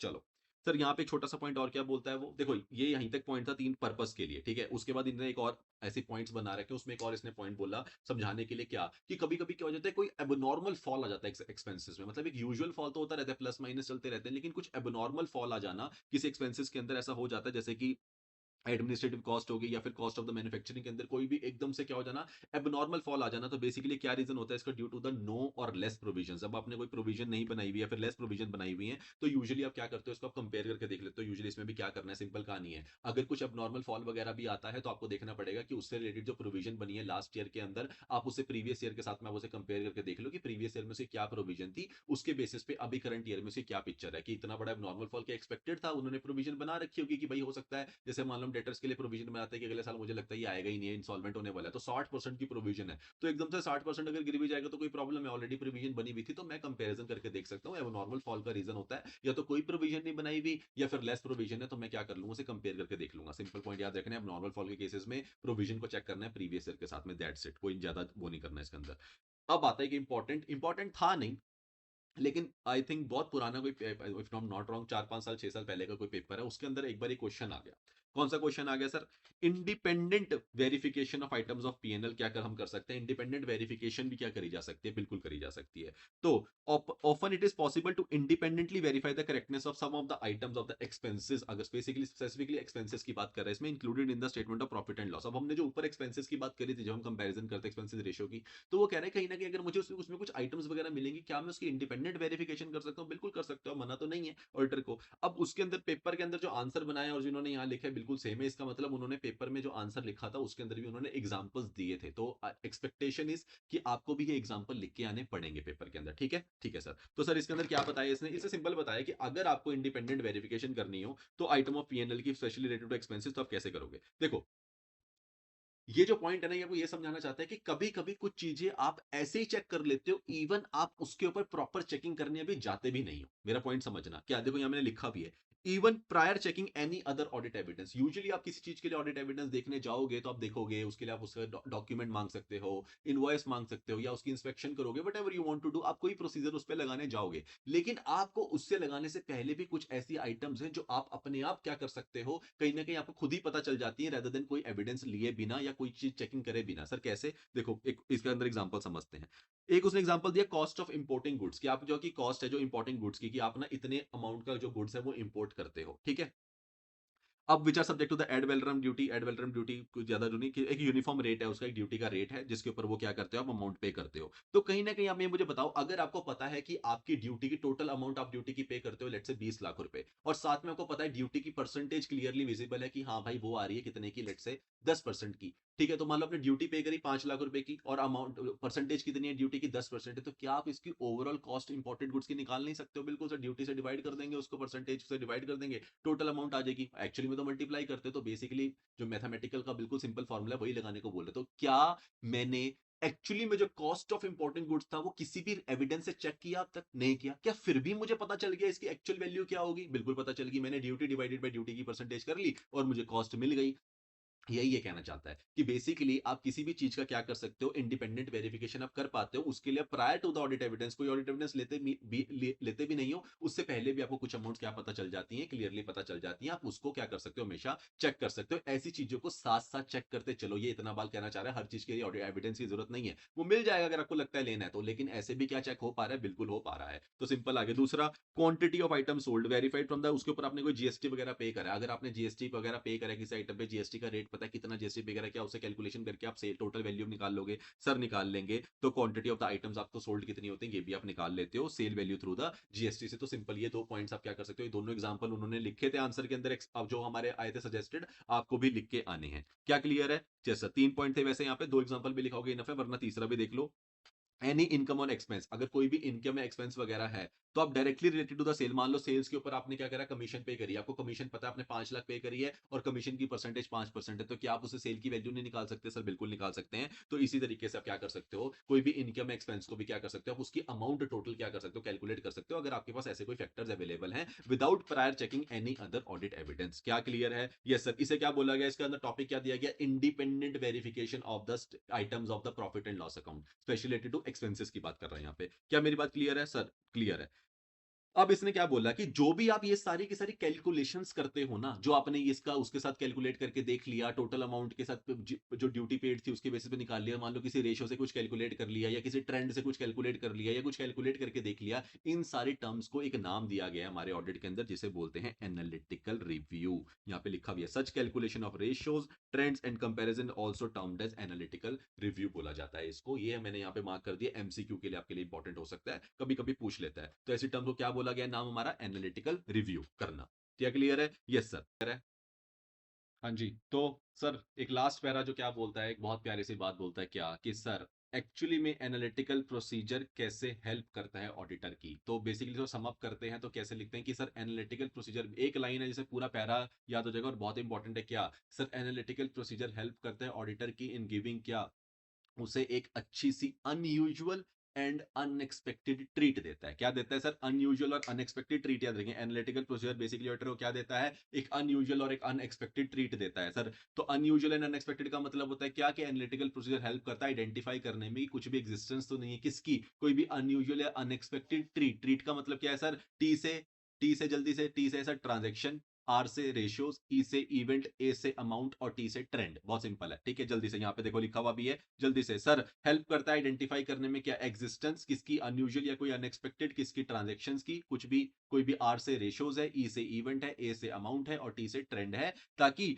वो क्या कर पाए, ऑडिटर को पता चल पाए कुछ भी मटेरियल तो नहीं है इसके अंदर, और अगर उसे मटेरियल दिखेगा तो उसे हेल्प कर पाएगा कि रिस्क ऑफ मटेरियल मिसस्टेटमेंट भी वो क्या कर सकता है, उसके बेसिस पे असेस कर पाएगा कि रिलेटेड टू फ्रॉड और एरर तो कुछ भी नहीं है किसी भी। इन सारी चीजों से ऑर्डर को क्या पता चल जाता है, वो कुछ भी मटेरियल होता है तो उसे मिल जाएगा। यस और नो? Yes sir. ये वाला पूरा पैराग्राफ हमारे को हेल्प के बारे में बताता है। यहाँ पे हमारा ये वाला पूरा टॉपिक जो पर्पस है वो खत्म होता है। सर पर्पस बेसिकली खत्म होता है लास्ट में, एक्चुअली में उसका पर्पस क्या था कि उसे अनयूजुअल और अनएक्सपेक्टेड ट्रीट तक पहुंचाना था ऑडिटर को, ताकि वो कुछ भी मटेरियल ढूंढ पाए। क्लियर है सर? कंपैरिजन करने शुरू करेंगे, एक्सपेंसेस की बात करेंगे, फिर बताएंगे कुछ भी मटेरियल होगा तो रीजन चेक करने पड़ेंगे उसको, कोई भी अब नॉर्मल फॉल वगैरह आ सकता है। फिर इंडिपेंडेंट वेरिफिकेशन कर सकते हैं, बिल्कुल कर सकते हैं, of the items of the PNL. इसके अंदर हमने तीन बातें करी, उसके basis without prior checking any other audit evidence, इसके बेसिस पे ऑडिट एविडेंस वो ले पाता है। यस। और सर इन सारी कैलकुलेशन रेशियो और ट्रेंड्स को यूजुअली क्या बोला जाता है, एनालिटिकल रिव्यू बोला जाता है। ये हमने पढ़ लिया, और बाद में हेल्प कैसे करता है, एक अनयूजुअल और अनएक्सपेक्टेड ट्रीट देके। यस और नो? Yes sir. चलिए, अब आता है sir timing of analytical procedure. Sir जब ये टाइमिंग की बात करता है ना, ये वो टाइम की बात नहीं करता। ये टाइमिंग की बात करने का मतलब है कि कौन सी स्टेज पे की जा सकती है। ये नहीं है कि कितने बजे की जा सकती है। यस, ठीक है सर। तो बेसिकली वो कहना चाह रहा है कि बेसिकली ऑल स्टेजेस के ऊपर आप क्या कर सकते हो, मतलब कहना पूछना चाह रहा है कि क्या एनालिटिकल प्रोसीजर को किसी पर्टिकुलर टाइमिंग पीरियड पे करना पड़ता है, कि इसी स्टेज पे करना है, इसके बाद नहीं कर सकते? नहीं, बेसिक एनालिटिकल प्रोसीजर चलता रहेगा, क्योंकि रैप के अंदर ही आता है एनालिटिकल प्रोसीजर। याद है हमने रिस्क असेसमेंट में पढ़ा था? यस। और सब्सटेंटिव किस में आता है? 330 में आ जाता है। तो बेसिकली सिंपल सी बात है, 315 में भी रैप एनालिटिकल प्रोसीजर लगते हैं, और 330 में भी। जो यहाँ से 315 में रैप के थ्रू हम एनालिटिकल प्रोसीजर का कुछ ढूंढेंगे, कुछ ना कुछ क्या करने वाला, कंपेयर या रिलेशनशिप को ढूंढने वाला, वो हमें सब्सटेंसिव चेक करना पड़ेगा। तो 330 में उसकी मदद ले लेंगे। यहाँ पे उसने यही बात लिखी है, बस अच्छी लैंग्वेज में। अच्छा सर, हाँ। तो कह रहे टाइमिंग कैसे रहती है? प्लानिंग फेज पे। प्लानिंग फेज का मतलब क्या है सर? ऐसे 315 जो मैंने अभी बोला। और कहता है साथ में टेस्टिंग फेस और कंप्लीशन फेस पे। इसका मतलब क्या है सर? ऐसे 330। और ऐसे 330 में जब हमें क्या पड़ा था कि हमें किसी किसी एरिया में मदद चाहिए होती है, कि भाई हमें इसका पर्टिकुलर क्या नहीं पता, ऑडिट प्रोसीजर नहीं पता, तो उसको देने के लिए कौन आता है? 500 की एक सीरीज आती है हेल्प करने। तो जब मैं एनालिटिकल प्रोसीजर ढूंढा, मैंने 330 में लेके गया रिस्पॉन्स रेडी करते हुए, मुझे लगा यार इसका तो मुझे कोई प्रोसीजर ही नहीं पता फर्दर वाला, लगाना कैसे, इसको चेक कैसे करना है। तो फिर क्या हुआ, मैंने 500 की सीरीज को याद किया, hey my helping standard series please आके मुझे क्या कर दो, मदद कर दो। तो उसने 520 भेजा, जिसने मुझे समझा दिया कि तेरे को टेस्टिंग फेज में और कंप्लीशन फेज में मैं मदद करूंगा कि तेरे को क्या करना है, सब्सटेंसिव एनालिटिकल प्रोसीजर कैसे लगाने। क्या बात क्लियर है? Yes sir. तो बेसिकली टाइमिंग की बात आती है तो प्लानिंग फेज में भी करते हैं, टेस्टिंग फेज में भी करते हैं, और कंप्लीशन फेज में भी करते हैं। ठीक है सर। 315 में भी करते हैं और 330 में भी करते हैं, ये बात याद रखेंगे। बढ़िया, यही बात के ऊपर पहला वाला पॉइंट पूरा यहाँ पे ये लिखा हुआ है। क्या सर? प्लानिंग के अंदर ऑडिटर को कैसे किया जाता है? सर जब भी ऑडिटर ऑडिट करने जाता है, और वो 315 की लाइन बोलो जल्दी मेरे साथ, understanding the clients entity and it's business. जब वो अंडरस्टैंडिंग करता है एंटिटी के, उसके बिजनेस के बारे में, तो वो क्या करता है? आइडेंटिफाई करता है कुछ ऐसे एरियाज, या कुछ ऐसे एरिया जहां पे कुछ पोटेंशियल रिस्क हो सकता है, जिसके अंदर उसे लगता है क्या, कि उसके बेसिस पे उसको क्या करना पड़ेगा, जहां पे उसको लगता है कहीं ना कहीं मुझे एनालिटिकल प्रोसीजर करके देखने पड़ेंगे, या फिर कुछ ऐसी इन्फॉर्मेशन है जो मुझे कंपेयर करनी है, या फिर मुझे लगता है कुछ ऐसा प्लॉजिबल रिलेशनशिप है जो मुझे गड़बड़ लग रहा है। तो बेसिकली इंक्वायरी इंस्पेक्शन के थ्रू बहुत बातें निकल के आती होंगी। उसके बेसिस पे अगर उसे लगता है कुछ भी ऐसे एरियाज हैं जहां पे पोटेंशियल रिस्क है, तो वो क्या कर सकता है? ऑडिटर डिटरमाइन करेगा क्या, nature, time and extent of the other audit procedure. मतलब कहीं ना कहीं वो फैप की बात कर रहा है कि 315 में ही प्लानिंग फेज में उसको पता चल जाता है कि मुझे 330 में क्या करना पड़ेगा, उसको नेचर क्या करना पड़ेगा, नेचर, टाइम एंड डिसाइड करने पड़ेंगे, एक्सटेंट डिसाइड करना पड़ेगा किसका, जो मुझे प्रोसीजर लगाने हैं।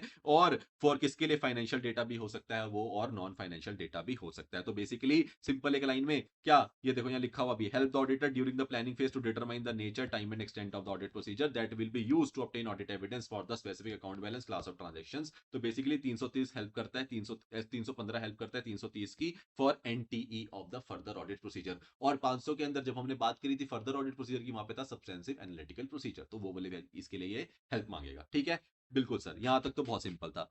अब आता है दूसरा वाला, वही कि सब्सटेंसिव एनालिटिकल प्रोसीजर्स को कैसे चेक करना है। ये नीचे पूरा इसके बारे में कहानी है, इसको पढ़ेंगे। मतलब बेसिकली कहना चाह रहा है कि अब आप जो 330 के लिए आपको हेल्प लगेगी, वो जो 520 की, तो 520 क्या रोल प्ले करेगा, वो आपको कैसे लाके देगा सब्सटेंसिव एनालिटिकल प्रोसीजर, और उसमें क्या क्या लाके देगा। यस, हाँ। लेकिन उससे पहले हमेशा मेरे को हमेशा अच्छा लगता है कि पहले मैं वो पढ़ूं कि वो कौन से फैक्टर्स होते हैं। मैंने हमेशा स्टैंडर्ड में यही फॉलो करा है। अगर हमें कभी भी ऑडिट प्रोसीजर के ऊपर जाना है, तो उस ऑडिट प्रोसीजर वो कैसा बनाया जाए, उसके लिए कुछ फैक्टर्स होते हैं जो उसकी मदद करते हैं ये डिसाइड करने में कि वो कैसा बनना चाहिए, ताकि अगर हमें सारे फैक्टर्स पता होंगे ना, तो हम ऑडिट प्रोसीजर में सारा कुछ कवर कर पाएंगे। यस और नो? Yes sir. जितने ज्यादा फैक्टर्स पता होंगे, उतनी ज्यादा हम एक्सटेंसिव कवरेज कर पाएंगे हमारे प्रोसीजर को बनाने में। तो पहले कौन आया? पहले फैक्टर आए होंगे। ऐसा भी हो सकता है प्रोसीजर शुरू करो, फिर कुछ निकल के आया, प्रोसीजर बढ़ा दिया, हो सकता है। लेकिन पहले फैक्टर अगर हम कलेक्ट कर लें सारे, और फिर प्रोसीजर बनाएंगे, तो सारे एरियाज कवर हो जाएंगे। यस और नो? Yes sir. तो आ जाओ मेरे साथ sir. Factors to be consider for substantive analytical procedure. तो जो फैक्टर्स होते हैं ना, वो बिंदास होने चाहिए थे, लेकिन पिंदास होते हैं। जल्दी से मेरे साथ साथ सर, क्या बातें बोलते हैं, देखो ये बातें याद रहती हैं, मेरे को ऐसे ही याद था सर। मतलब जो फैक्टर्स क्या होने चाहिए? बिंदास होने चाहिए थे। किसके? सब्सटेंसिव एनालिटिकल प्रोसीजर के फैक्टर्स होते हैं एकदम बिंदास, लेकिन हमारी बुक में है पिंदास। कौन से हैं हमारी बुक में? पिंदास है। ठीक है सर। सर पिंदास का मतलब क्या है? सबसे पहले प्रिडिक्टेबिलिटी।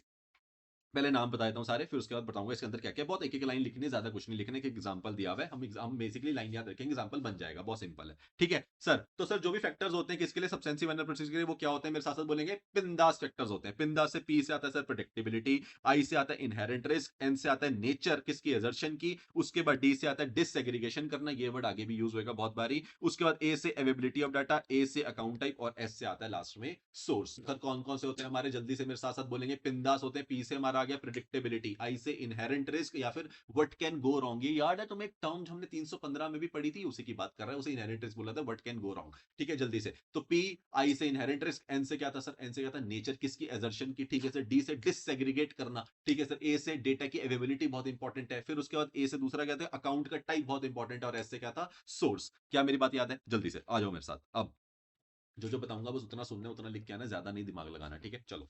ठीक है, बहुत बड़ा टॉपिक है, सारा का सारा बहुत सारा याद नहीं रख सकते हैं, बहुत सारा कुछ याद करने वाला भी है, जल्दी से। सर तो प्रिडिक्टेबिलिटी में वो क्या बोलता है, वो कहता है सिंपल सी बात है भाई, सब्सटेंसिव एनालिटिकल प्रोसीजर हेल्प करता है on the more predictable relationship. जितना ज्यादा प्रिडिक्टेबल रिलेशनशिप हमें उसका होगा ना, उस जगह उतने एरिया पे मुझे सैप लगाते हुए मुझे लगेगा कि मैं सही लगा रहा हूँ। मतलब सिंपल है, सेल्स को साथ अगर कॉस्ट ऑफ गुड्स सीओजीएस और सेल्स को मुझे अगर कहीं ना कहीं उनका रिलेशनशिप देखना होगा ना, तो ये अपने आप में देखा जा सकता है, क्योंकि सेल बढ़ेगी तो कॉस्ट बढ़नी ही चाहिए। जितना ज्यादा प्रिडिक्टेबल लग रहा है वो उसके साथ में, उतना ज्यादा बेटर होगा सैप लगाना। अगर कोई ऐसा है कि सेल के साथ में मुझे ग्रॉस प्रॉफिट है, तो ग्रॉस प्रॉफिट सिर्फ सेल से डिटरमाइन नहीं होता, बहुत सारे और भी एरियाज हैं। हाँ, सेल के साथ में जीपी को देखा जरूर जा सकता है, लेकिन वो उतना प्रिडिक्टेबल नहीं है उसके ऊपर, उसमें बहुत सारे फैक्टर्स आ जाते हैं। तो मतलब बेसिकली जिसका डायरेक्ट रिलेशनशिप कहीं ना कहीं नजर आ रहा है ना, वो वाले एरिया में हम ज्यादा प्रिडिक्टेबल हो पाते हैं, वहां पे सैप हमारे को वो वाला फैक्टर हमें कवर करके चलना है। तो फैक्टर कौन सा कंसीडर करने के लिए, सैप जितनी प्रिडिक्टेबल होगा उतना अच्छा सैप के लिए। ठीक है सर, दूसरा इन आई से इनहेरेंट रिस्क, तो बेसिकली सिंपल है, अगर तो रिस्क ऑफ मटेरियल मिसस्टेटमेंट मतलब इनहेरेंट रिस्क आपका कम है, तो सैप कम लगेगा।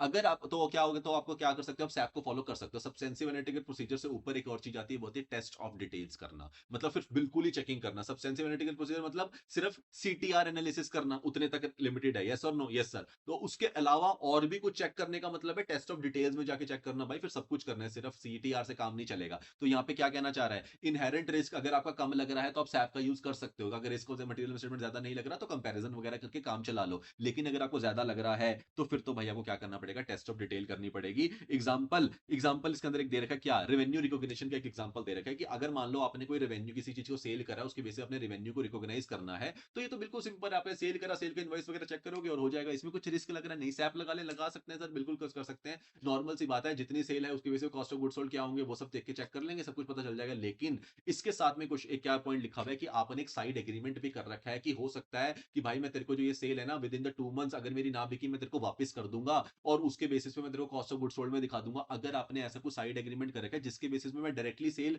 क्या नहीं कर सकता, कंपेयर करके निकाल नहीं सकता, कॉस्ट ऑफ गुड्स सोल्ड देख ही नहीं सकता, क्योंकि ये वापस भी आ सकती है मेरे पास। तो अगर ऐसा वाला कोई सिनेरियो, मतलब कोई साइड एग्रीमेंट में कुछ अलग से टर्म्स एंड कंडीशन अटैच है जिसके वजह से मैं डायरेक्टली उस पर क्या नहीं कर सकता, मुझे ज्यादा चेकिंग करनी पड़ेगी डिटेल में, तो फिर वहां पे मेरे को सैप लगाना अलाउड नहीं है। क्या मेरा पॉइंट क्लियर है, बस इतना सा पॉइंट याद रखना है। चलो सर जल्दी से, प्रिडिक्टेबिलिटी मतलब जितना प्रिडिक्टेबल रिलेशनशिप होगा उतना बढ़िया सैप के लिए, यस सर पहला पॉइंट। दूसरा इनहेरेंट रिस्क, अगर इनहेरेंट रिस्क कम सैप लगा दीजिए, अगर इनहेरेंट रिस्क ज्यादा तो टेस्ट ऑफ डिटेल लगाइए, सैप मत लगाइए। ठीक है सर, उसके बाद तीसरा क्या आया, एन से नेचर ऑफ एजर्शन। अब अगर आपकी नेचर ऑफ एजर्शन, हमने एजर्शन में बहुत सारी एजर्शंस पढ़ी थी sir, completeness, occurrence, existence, right and obligation, बहुत सारी। तो यहाँ पे क्या कहना चाहता है कि देखो, ये जो सैप है ना आपका, वो ज्यादा इफेक्टेड होगा अगर आपने किसी चीज की सी और वी चेक करना है, मतलब कंप्लीटनेस या फिर वैल्यूएशन चेक करनी है। क्योंकि अगर आपने कंप्लीटनेस वगैरह चेक करनी है तो मैं कहीं ना कहीं क्या कर सकता हूँ, मैं सैप लगा के एनालिटिकल प्रोसीजर लगा के देख सकता हूँ, कंपेयर करके देख सकता हूँ कितनी आइटम होनी चाहिए थी, कितनी है, कहीं ना कहीं रेशियो ट्रेंड को के बेसिस पे आप थोड़ा बहुत एस्टिमेशन लगा सकता हूँ, वैल्यूएशन में आपकी हेल्प कर दूंगा कंपेयर करके। लेकिन अगर आपने किसी चीज की राइट्स एंड ऑब्लिगेशंस चेक करनी है ना, मतलब तो अगर आपने राइट्स एंड ऑब्लिगेशन के लिए आपको देखना पड़ेगा, ओनरशिप के डॉक्यूमेंट्स देखने पड़ेंगे, तो फिर आपको टेस्ट ऑफ डिटेल में जाना पड़ेगा, मेरा काम वहां पे नहीं बनता। तो बेसिकली नेचर ऑफ एजर्शन में कंप्लीटनेस और वैल्यूएशन के लिए गुड है,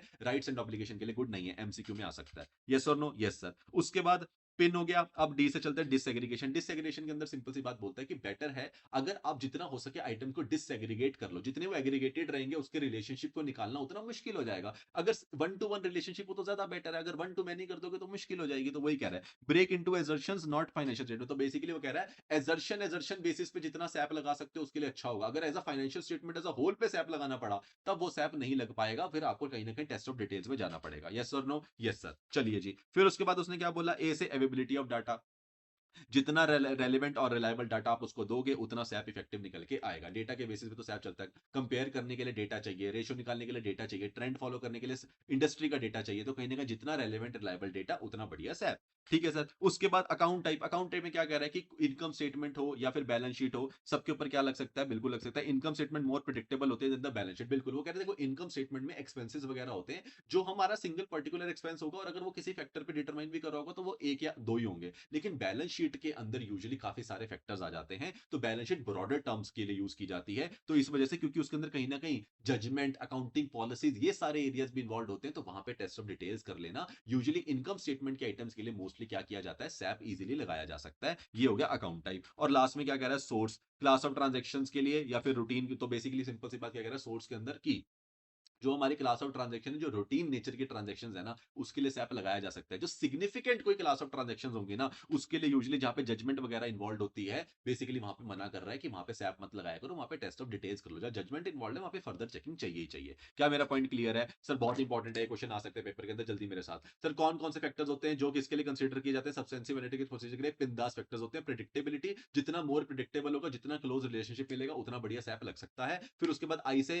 इनहेरेंट रिस्क, जितना risk of material statement come, SAP लगा लो, ज्यादा टीओडी लगा लो। फिर उसके बाद एन से क्या आ गया सर, नेचर ऑफ एजर्शन। अगर हमारी सी और बी तक है तो लगा सकते हो, राइट्स एंड ऑब्लिगेशन वगैरह के लिए मत यूज करना इसको। ठीक है सर। उसके बाद डी से डिसएग्रीगेशन, मतलब ब्रेक कर दो किसके अंदर, एजर्शन लेवल पे ब्रेक कर लो उसको, rather than financial statement level as a whole पे करने जाओगे तो सैप काम नहीं करेगा। ठीक है सर। उसके बाद ए से जितना रिलायबल रिलेवेंट डेटा उतना बढ़िया अवेबिलिटी ऑफ डेटा। उसके बाद अकाउंट टाइप में जितना इनकम स्टेटमेंट वगैरह वाली टर्म्स, एक्सपेंसेस वगैरह है, इनकम्स वगैरह, उस पर देख लो। बैलेंस शीट आइटम्स के अंदर यूजुअली जहां जजमेंट इन्वॉल्व होती है वहां पे मत लगाना इसको। और लास्ट में क्या कह रहा है, सोर्स, जितना रूटीन क्लास ऑफ ट्रांजेक्शन हो सकती है उसके लिए काम आ जाएगा ये। जितना सिग्निफिकेंट बनती जाएंगी, वो जहां जजमेंट इन्वॉल्व होती जाएगी वहां पे काम नहीं आएगा, वहां पे टेस्ट ऑफ डिटेल्स काम आ जाएगा, लेकिन वहां पे टेस्ट ऑफ डिटेल्स की रिक्वायरमेंट भी पड़ेगी। यस और नो? Yes sir. चलिए, यही मैं आपको यहाँ से दिखा देता हूँ। Availability of data, relevant and reliable. चलो जी, डिसएग्रीगेशन के लिए वो कह रहा है क्या, disaggregation of label data can directly affect the degree of its usefulness. तो कहीं ना कहीं अगर आप डिसएग्रीगेशन नहीं करते हो तो वो उसके यूजफुल कितना होगा उसकी डिग्री पर डिपेंड करता है। जितने सेग्रीगेटेड मिलेगा उतना ज्यादा वो यूजफुल होगा।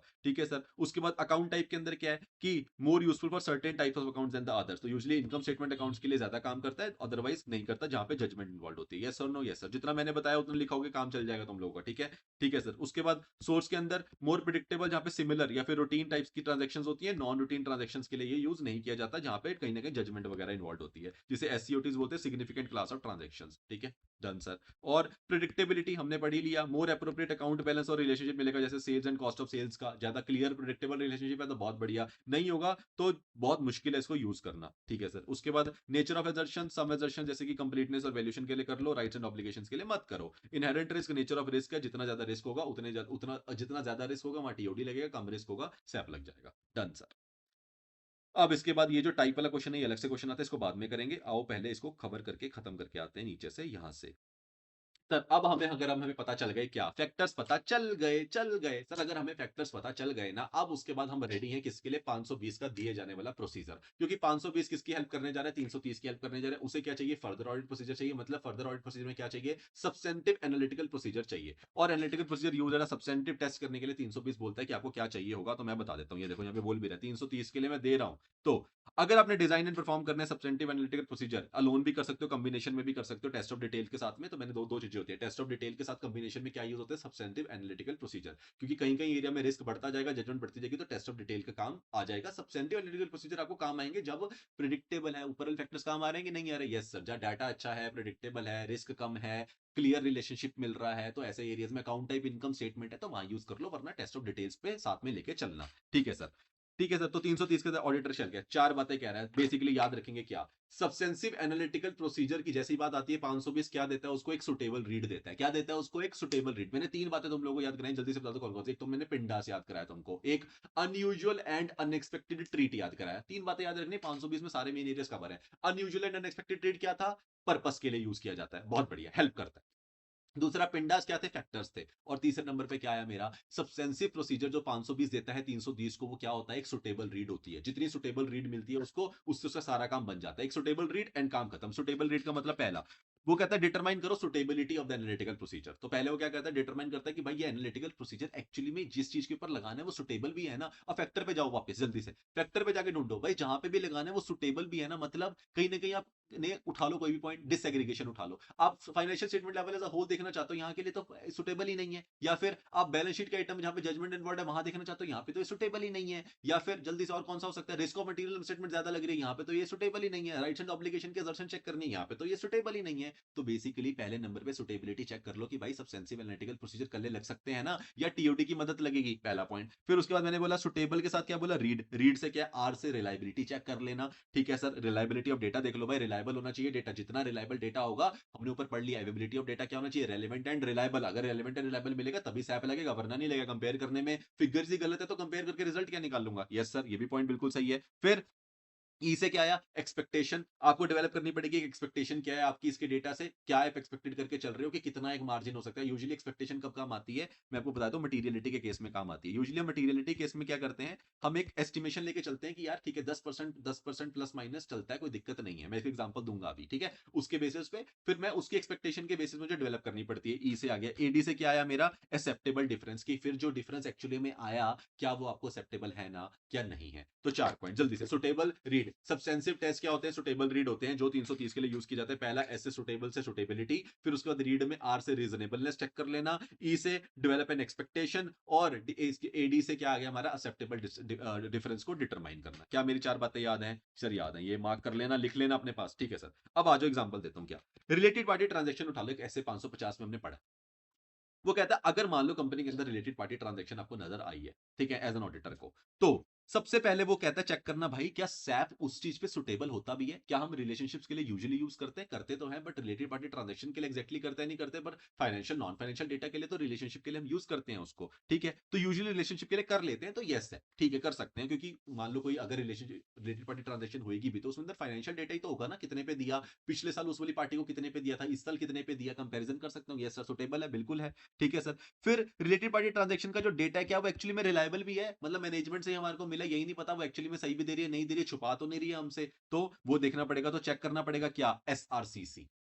अभी आता हूं इसके ऊपर, पहले एग्जांपल समझो। तो सर पहले नंबर पे क्या आया, सुटेबिलिटी को चेक करना कि वो एक्चुअली में सुटेबल है भी या नहीं है, जिसके लिए आप एजर्शन के लिए उसको यूज करो। दूसरा, वो जो डेटा है वो रिलायबल होना चाहिए। तीसरा देखो एक्सपेक्टेशन क्या है, मैं मान के चलता हूं कि भाई प्लस या माइनस 10% अगर तुरा कोई आर्म्स लेंथ प्राइस में चेंज आता भी ना, यूजुअली आर्म लेंथ प्राइस में देते थे हम रिलेटेड पार्टी को, अगर आपने उससे कम दिया किसी को तो आपको डिस्क्लोज करना पड़ता है, बिकॉज वो आपकी रिलेटेड पार्टी होगी। तो उसने बोला देख भाई ऐसे आर्म लेंथ प्राइस से प्लस माइनस 10% मान दो, 20 रुपए की आइटम है, किसी को तूने 18 की दे दी होगी डिस्काउंट वगैरह लगा के, मैं उसको रिलेटेड पार्टी नहीं मानूंगा। हाँ, 30-40% कम पे दिए तो मेरे लिए क्वेश्चन रेज होता है। तो कहीं ना कहीं मैंने एक अपना एक एक्सेप्टेबल क्या कर लिया, कहीं ना कहीं एक एक्सपेक्टेशन मैंने तैयार कर ली कि 10-20%, 10% प्लस माइनस आया तो मैं उसको क्या नहीं मानूंगा, मैं उसको गड़बड़ नहीं मानूंगा, ठीक है। तो मतलब change in the price is okay for me, मुझे उसमें कोई प्रॉब्लम नहीं होगी। और फिर चेक में डिफरेंस करूंगा कि एक्चुअली में वो डिफरेंस एक्सेप्टेबल है या नहीं है, मतलब जो 20 की थी उसने किसी को 10 रुपए की दे रखी है तो ये मेरे लिए एक्सेप्टेबल नहीं होगा, लेकिन अगर वो 20 की थी उसने 18 रुपए की दे रखी है ये मेरे लिए एक्सेप्टेबल हो जाएगा। यस और नो, यस सर। तो क्या एग्जांपल समझ आ गया, यही चारों बातें यहां लिखिए। पहला, क्या वो रिलेटेड पार्टी के लिए सुटेबल है या नहीं है। दूसरा,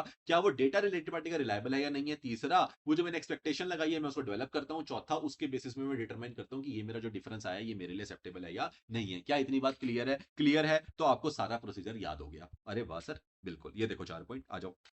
पहला, डिटरमाइन करेंगे suitability for the particular assertion, कि कहीं ना कहीं रिस्क ऑफ मटेरियल में स्टेटमेंट या फिर टेस्ट ऑफ डिटेल्स की रिक्वायरमेंट तो नहीं है, मतलब अगर रिस्क ऑफ मटेरियल स्टेटमेंट कम होगी तो ये काम आ जाएगा, ज्यादा होगी तो टेस्ट ऑफ डिटेल चाहिए होगा। यस और नो, यस सर, यही वाली बात हमने कर ली, ठीक है सर। फिर रिलायबिलिटी, अब जो रिलायबिलिटी आती है ना, जैसे रिलायबिलिटी आती है यहां से एक 4 नंबर का क्वेश्चन अपने आप में बन जाता है कि अगर सब्सटेंसिव प्रोसीजर के अंदर डेटा की रिलायबिलिटी चेक करनी है तो उसमें क्या क्या चेक करोगे। तो 4 बातें रिलायबिलिटी, अब याद करना, याद करना, हमारे को जब हम 12th पास करते हैं ना तो हमें याद होता है सर एक ही रिलायबल इंस्टीट्यूट है जिसमें सब कॉमर्स का बच्चा जाना जाता है, जिसे बोला जाता है SRCC। यस और no, Shri Ram college of commerce sir. हाँ सर, बस वही वाली बात है, वही रिलायबल है। तो सर मुझे नहीं पता तुम्हें याद रहेगा नहीं रहेगा, लेकिन याद रखना जरूरी है, ठीक है सर। तो सर रिलायबिलिटी के लिए चौथा, मैंने ये चौथी तुम्हें मैं यहाँ पे मेमोरी टेक्निक दे रहा हूँ। SRCC रिलायबल के लिए, एस से क्या उसका सोर्स, आर से क्या उसकी रेलेवेंस, सी से क्या उसकी कंपेरेबिलिटी, सी से क्या उसका कंट्रोल। 4 बातें जल्दी सर। सर कहीं ना कहीं रिलायबिलिटी के कौन कौन से फैक्टर्स होते हैं जो उसे रिलायबल बनाते हैं। रिलायबिलिटी यार याद करना, 500 को एक स्टैंडर्ड याद करो जल्दी से, वहां पे हमने रिलायबिलिटी के बारे में पढ़ा था। क्या रिलायबिलिटी और कैसे मानी जाती है ऑडिट एविडेंस की, अगर वो उसका सोर्स कौन सा हो, आउटसाइड द एंटिटी से डायरेक्टली ऑडिटर को मिला हो। क्या मेरी बात याद है? याद है सर। तो सोर्स हो गया। फिर उसके बाद अगर उसके ऊपर कंट्रोल कैसा हो सर, अगर उसके पास इंटरनल कंट्रोल्स कंपनी के अच्छे हैं तो भी हम उसको क्या मान लेते हैं, चाहे वो इंटरनल सोर्स से आया हो, लेकिन अगर उस पर कंट्रोल्स अच्छे हैं तो भी हम उसको रिलायबल मान लेते हैं। ये दो बातें तो यहीं से याद हो जाएंगी, 500 के 2 पॉइंट तो यहीं लग रहे हैं, रिलाय कौन सा वाला, सोर्स और इंटरनल कंट्रोल वाला कंट्रोल। उसके बाद एक है, अब रिलायबल मानना है तो रिलायबल का क्या है, रिलायबल के साथ में हमेशा एक चीज आती है relevant and reliable, R and R तो साथ में जुड़ के चलते हैं। तो तीसरा क्या हो गया, रेलेवेंस। और चौथे नंबर पे क्या हो गया सर, चौथे नंबर पे जब हम 520 के अंदर है तो कंपेरेबिलिटी कैसे भूल सकते हैं हम, तो कंपेरेबिलिटी एक हो गया। ये चार फैक्टर्स हमारे हमें याद रखने हैं। मुझे पता इतना आसान नहीं है, लेकिन कहीं ना कहीं कुछ ना कुछ लिंक तो में बनाना पड़ेगा सर जल्दी से। तो बेसिकली क्या बातें करी कि जो आपने सैप के अंदर एक हमने प्रोसीजर दिया, उसके अंदर आपने मुझे क्या प्रोसीजर दी, चार बातें दी। वो चार बातें कौन सी थी, एक सुटेबल रीड था। सुटेबल रीड के अंदर सुटेबिलिटी मैंने चेक कर ली, मुझे पता चल गया सुटेबल होगा तो लगाऊंगा, नहीं होगा तो नहीं लगाऊंगा। फिर आता है क्या, रिलायबल। उसके अंदर जो मुझे रिलायबिलिटी चेक करनी है, वो रिलायबिलिटी कैसे पता चलती है डेटा की, अगर उसके अंदर एसआरसीसी मिल जाए, मतलब उसका सोर्स बढ़िया होगा तो मेरे को पता चल जाएगी, कंट्रोल अच्छे होंगे तो मैं मान लूंगा रिलायबल है। तीसरे नंबर पे अगर वो कंपेरेबल होगा कि उसे कंपेयर किया जा सकता है तो मान लूंगा ये सही डेटा है कि उसको पिछले साल से कंपेयर किया जाता है। और लास्ट वाला पॉइंट क्या था,